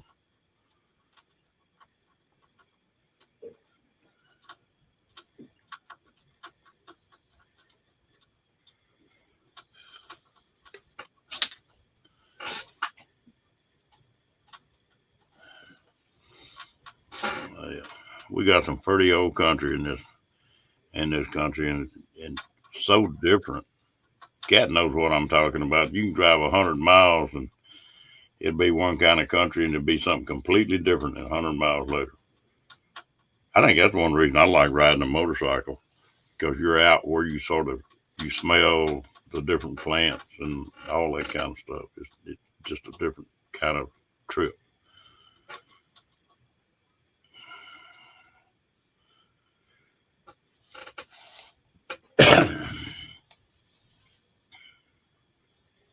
I don't know, William.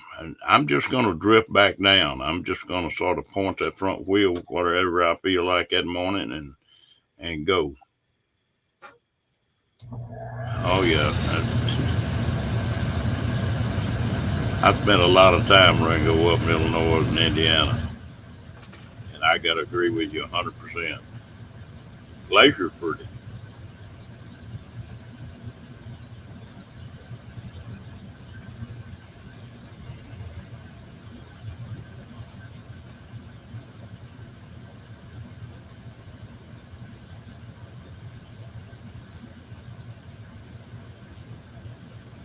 Oh, okay. Well, I'll be coming through there, but so when I leave here, I'm gonna plan at least 2 weeks, and it may wind up being a month or 6 weeks. Just sort of depending on what kind of mood I'm in. Oh, okay.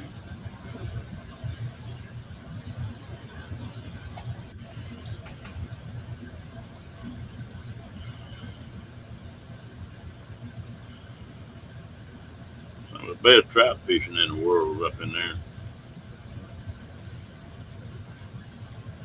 That's one thing I've been doing this last week. I've been putting a backpack together with a couple rods and a couple different kind of reels and the fishing gear. That's where I'm gonna start carrying on that bite.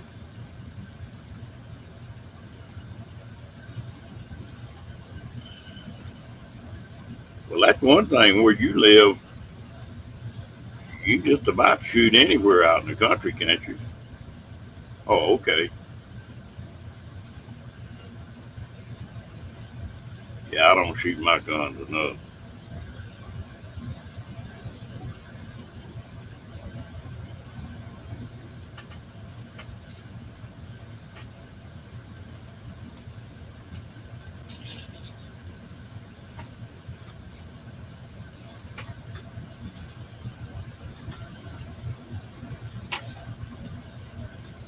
What have you been into today, Ron?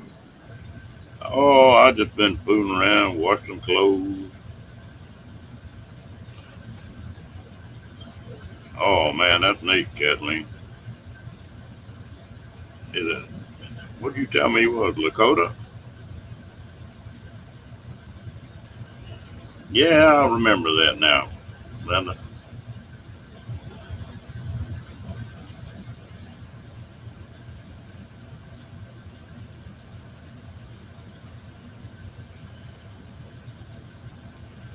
They, but I washing clothes and did a little bit of horse trading on the motorcycle. And that new motorcycle I bought, boy, I made a deal today for them to put a sidecar on it. I could put on and take off.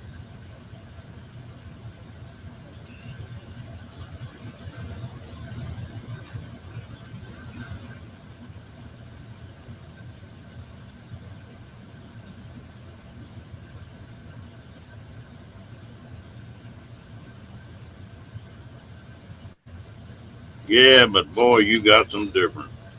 Even in Texas, Alexandra, you go to East Texas and go to the Big Dicket, and that's one set of country, and you go to Hill Country, and that's a whole different deal. And you go to South Texas and that low brush country, or get further on down and hit that live oak country, or go out west and around Big Bend out in there. There's a lot to look at right here in Texas.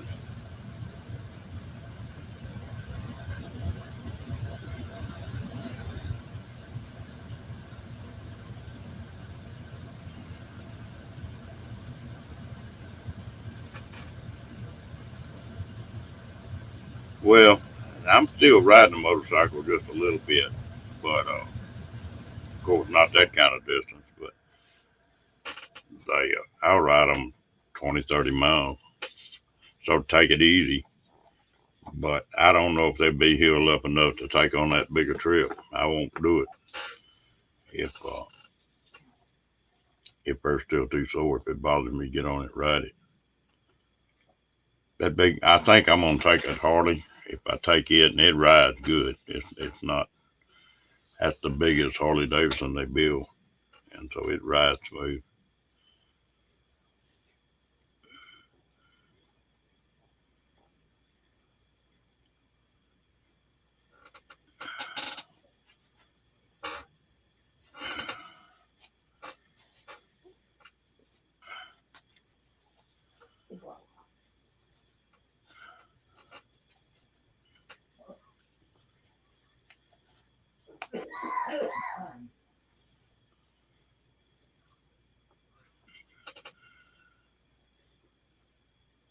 No, William, I tried them trikes and I do not like them. I love a sidecar, but not that trike. You can't see. I've got that sidecar in my peripheral vision. I can see it. If you're on a trike, you can't see them back wheel. I don't like that. I just don't like the way they ride.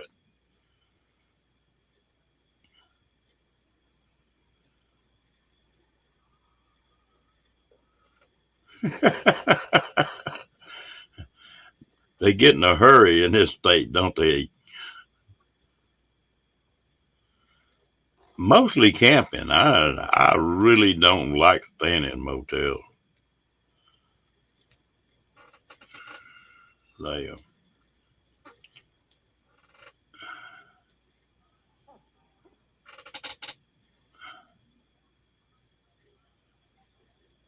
the well, even Oregon, the eastern side of Oregon is just high desert. You got to get close to them mountains before you get in that pretty country.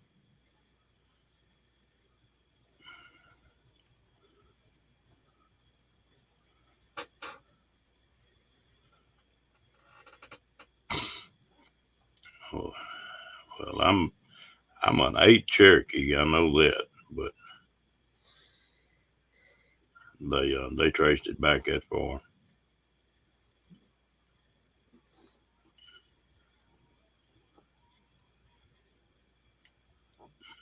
I guess that's where I get the high cheekbones from. I'm a Heinz 57. I've got German, uh, Irish, Indian, what else? English.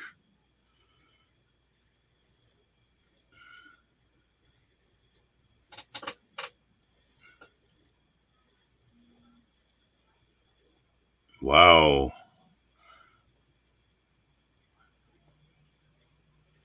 Yeah, and I haven't got enough to fool with. And just, my mom used to tell me that the Indian blood showed in me because I take, even when I was a little bitty kid, pick up a BB gun and grab a salt shaker and take off and be gone all day out in the woods.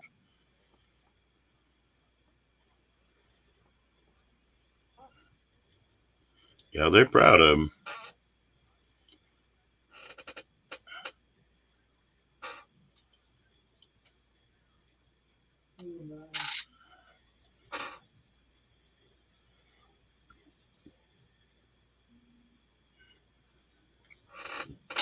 Mm. Well, that's what's funny about Texas now. Texas doesn't have. I think it's got one reservation, and it don't amount to nothing hardly. And but what happened? All that was settled before they joined the United States, so they didn't make the treaties like the United States made with the Indians.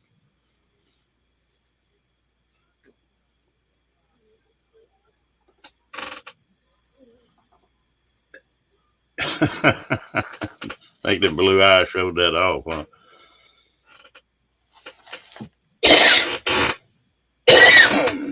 Mm. Now that don't feel good. Mm.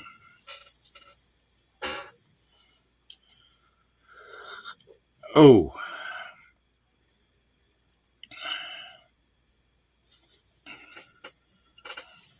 you ever camped in the teepees,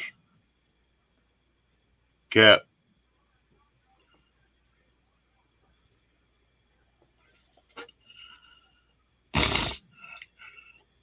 Well, Cat, Linda, that's one of the nicer names I've been called.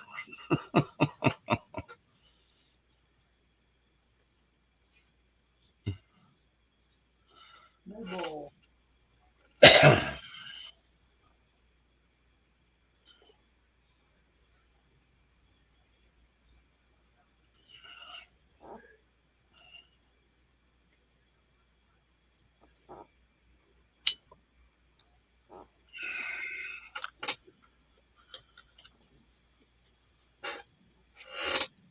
Uh, and I tell you what, it's a shame that a lot of the Indian culture hadn't got saved anymore than it has. You take like the Cherokees, they weren't really from Oklahoma. They got moved down there in that Trail of Tears. They were from North Carolina and up in there.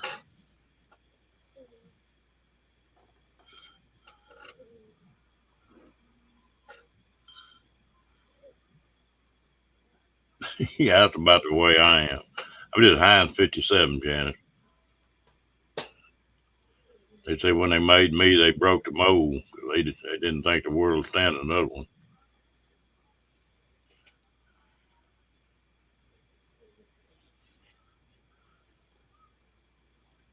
Hey, T, how you doing tonight?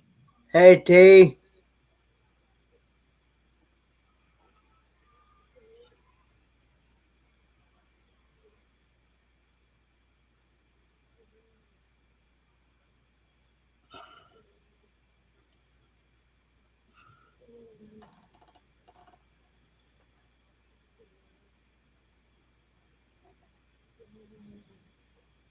Mm, that Ogibawa, I can't never pronounce that. I used to get in trouble over that. There was a little gal that moved down here to Houston that I dated for a while that was from Canada. And she was, I don't know, right at 100%. She kept trying to get me to come up there, said she could take me hunting moose or caribou or anything I wanted to hunt off that tribal, you know, being, I forget what they call it.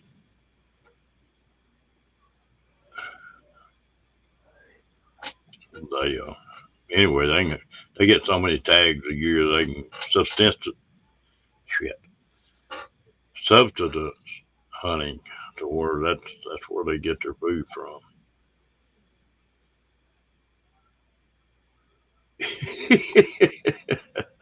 There you go.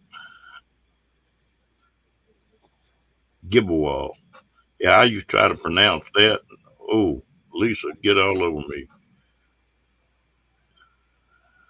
Of course, of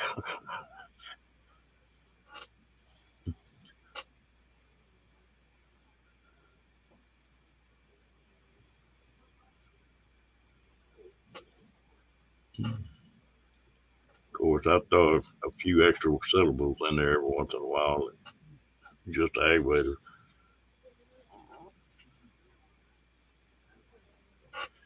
But she wasn't no little bitty thing. That gal was 6 foot tall, flat in her stocking feet.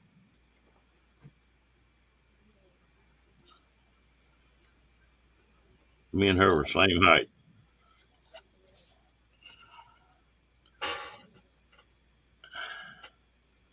Yeah, happy Mother's Day to all you mothers. Boy, that didn't sound right.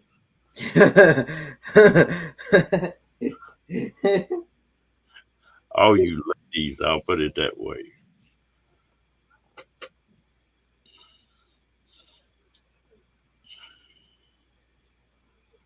Yeah. Indian culture just intrigues me.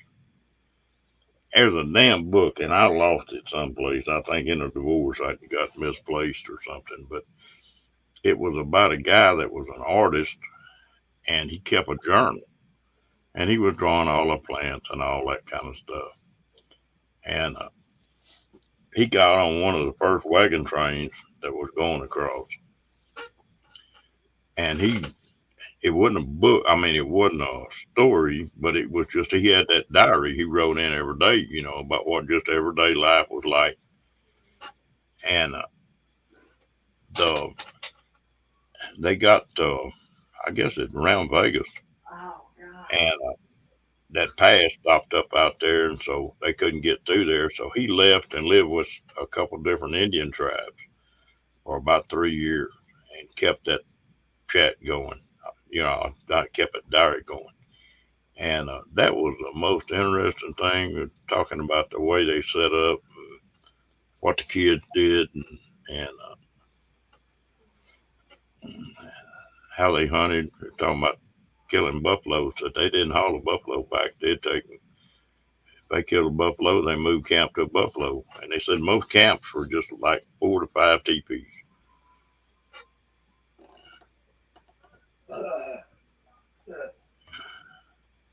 Excuse me. They, have you ever spent the night in a teepee, Kathleen? Or you ever lived in one for any length of time?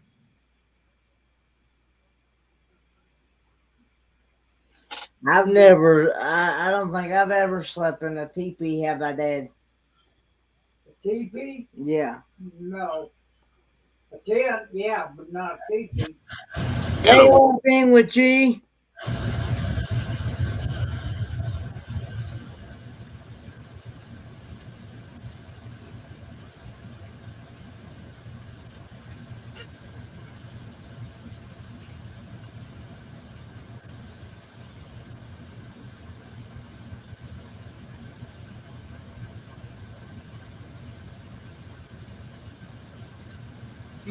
Okay, that's neat.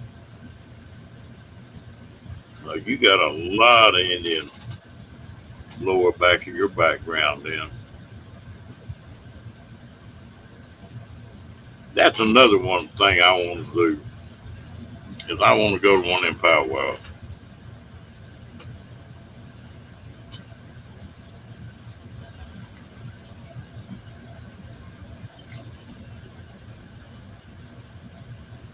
I got a friend of mine that's got a 24 foot forget what kind it is. But he lives in that thing about half a year. And them things are neat the way they're made. The way you can build a fire right in the middle of them and the smoke go all out the top.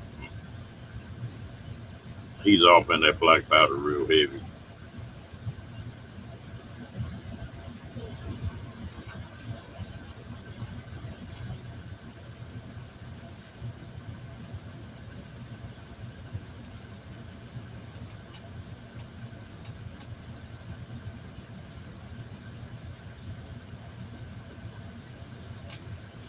I just like the way they survive and how they fit in nature.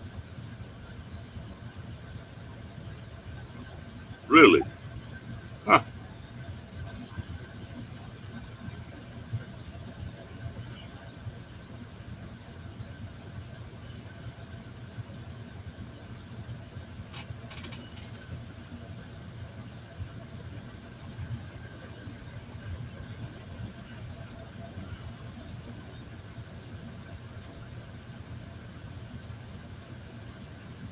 I tell you what, you can buy them, but they're not cheap. And usually the lodge bowls don't come with them. So,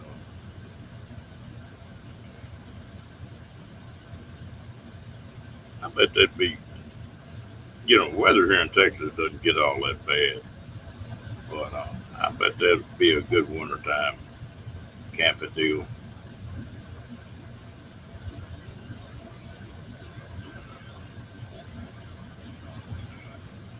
I've been in a couple of them, and it wasn't just really bad.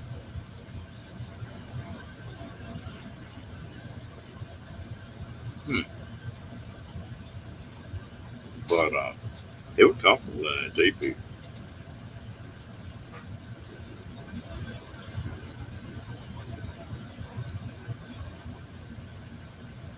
I need to. If you get any, I've heard of that. That friend of mine that was a lawyer, and he handled a lot of Indian land grants and stuff like that. And he was telling me about that. I think that would be a neat place to. Will they let white skins in there?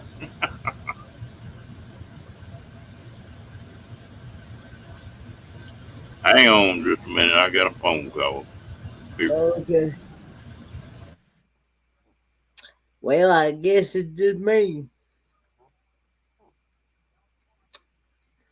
How's things going with you, G?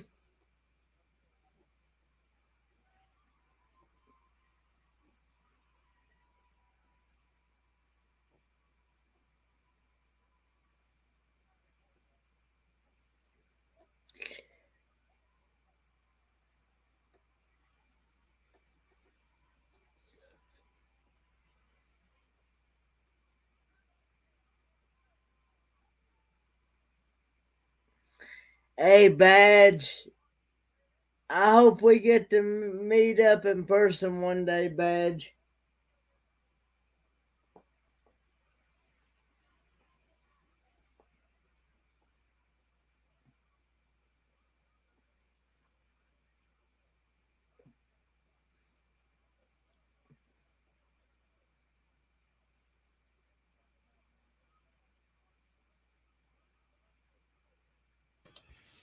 Yeah, that's just a phone call I need to get up for. Say no sabe the English.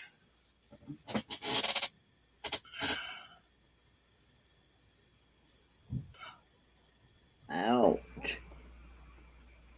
Messed up your thumb again.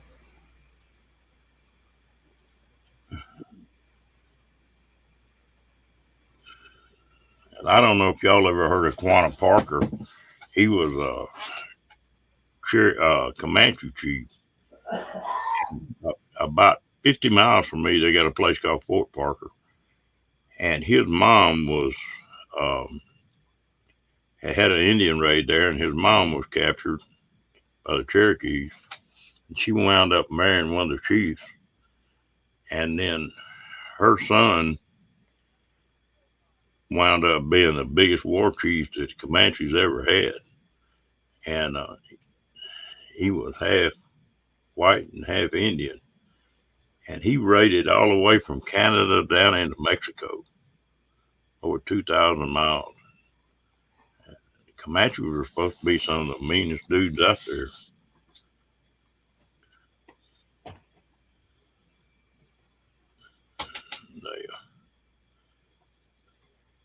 Oh, that's not fun, Jew. We've been going about 2 hours already. What do you say? We've been going about 2 hours already. Yeah, I've been.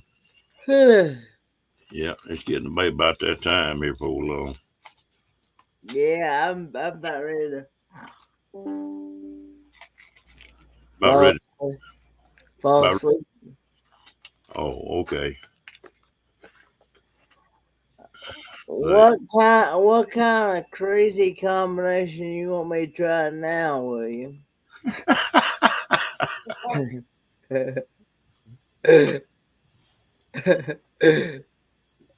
Would I try apple cranberry scones mixed in your applesauce and eating beefaroni with circus peanuts diced in it? Pepperoni with what? Want to know if I would try. That sounds like it give you diarrhea.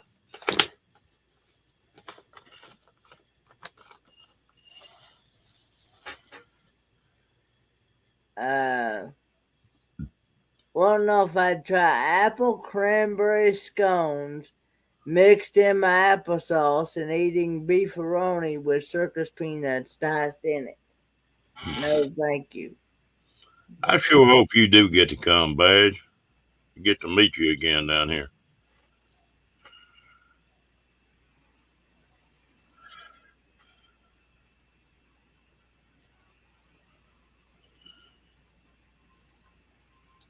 Oh, me. Well, you about ready to call it a night?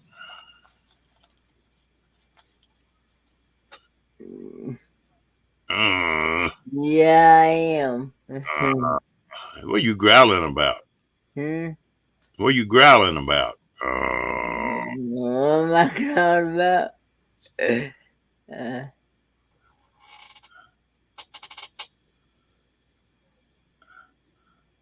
Yeah. No, there's no way I would try that combination with you. I'd like to see Kenny with about 3 or 4 good shots of tequila under his belt.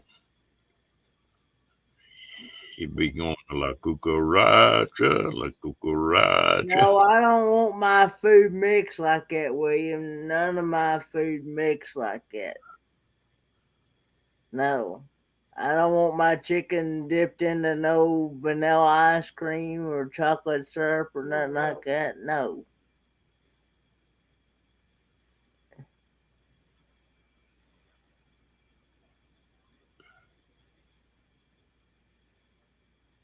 Yes, you are. It what now? Yeah, it's in October. Have they got the place set for it already, Badge?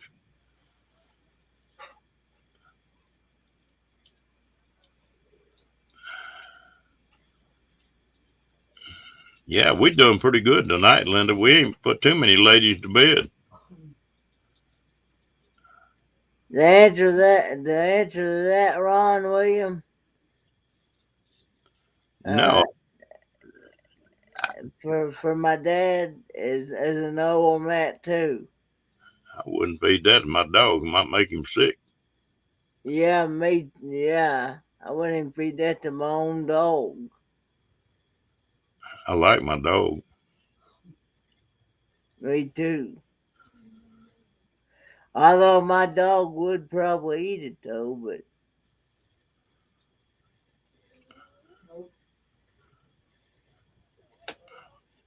FDR. FDR what? Huh? Oh, you're talking to your machine. Fourth is the only president's been elected 4 times. Mm. the FDR. You having trouble holding your eyes open, get it? Oh. But yeah, no. Mm-mm. Oh, ouch. The, that's Diane. That's one thing that I guess I hope some of y'all are smarter than I was. The old timers in my family, when I was young, I wasn't all that interested in it. But can you imagine some of the stories some of them that lived in the 1800s and early 1900s could tell you? I have one friend of mine that was older, born in 1802, 1902, and I heard a lot of his stories, but uh, I really regret not talking to the old timers more than I did. Well, yeah, a lot of knowledge down the deal. Good night, G. I see where G's going. Well, folks, let's do it to it. They Yeah. shut this thing down before Kenny falls out of his chair. Yeah. I'm gonna get a couple hours of shut eye before I have to go out and go to the store today. Yep, Kenny, enjoyed it. Everybody in the chat, I enjoyed it. Y'all have a good night. I'm out of here. Good night, guys. Good night, everybody.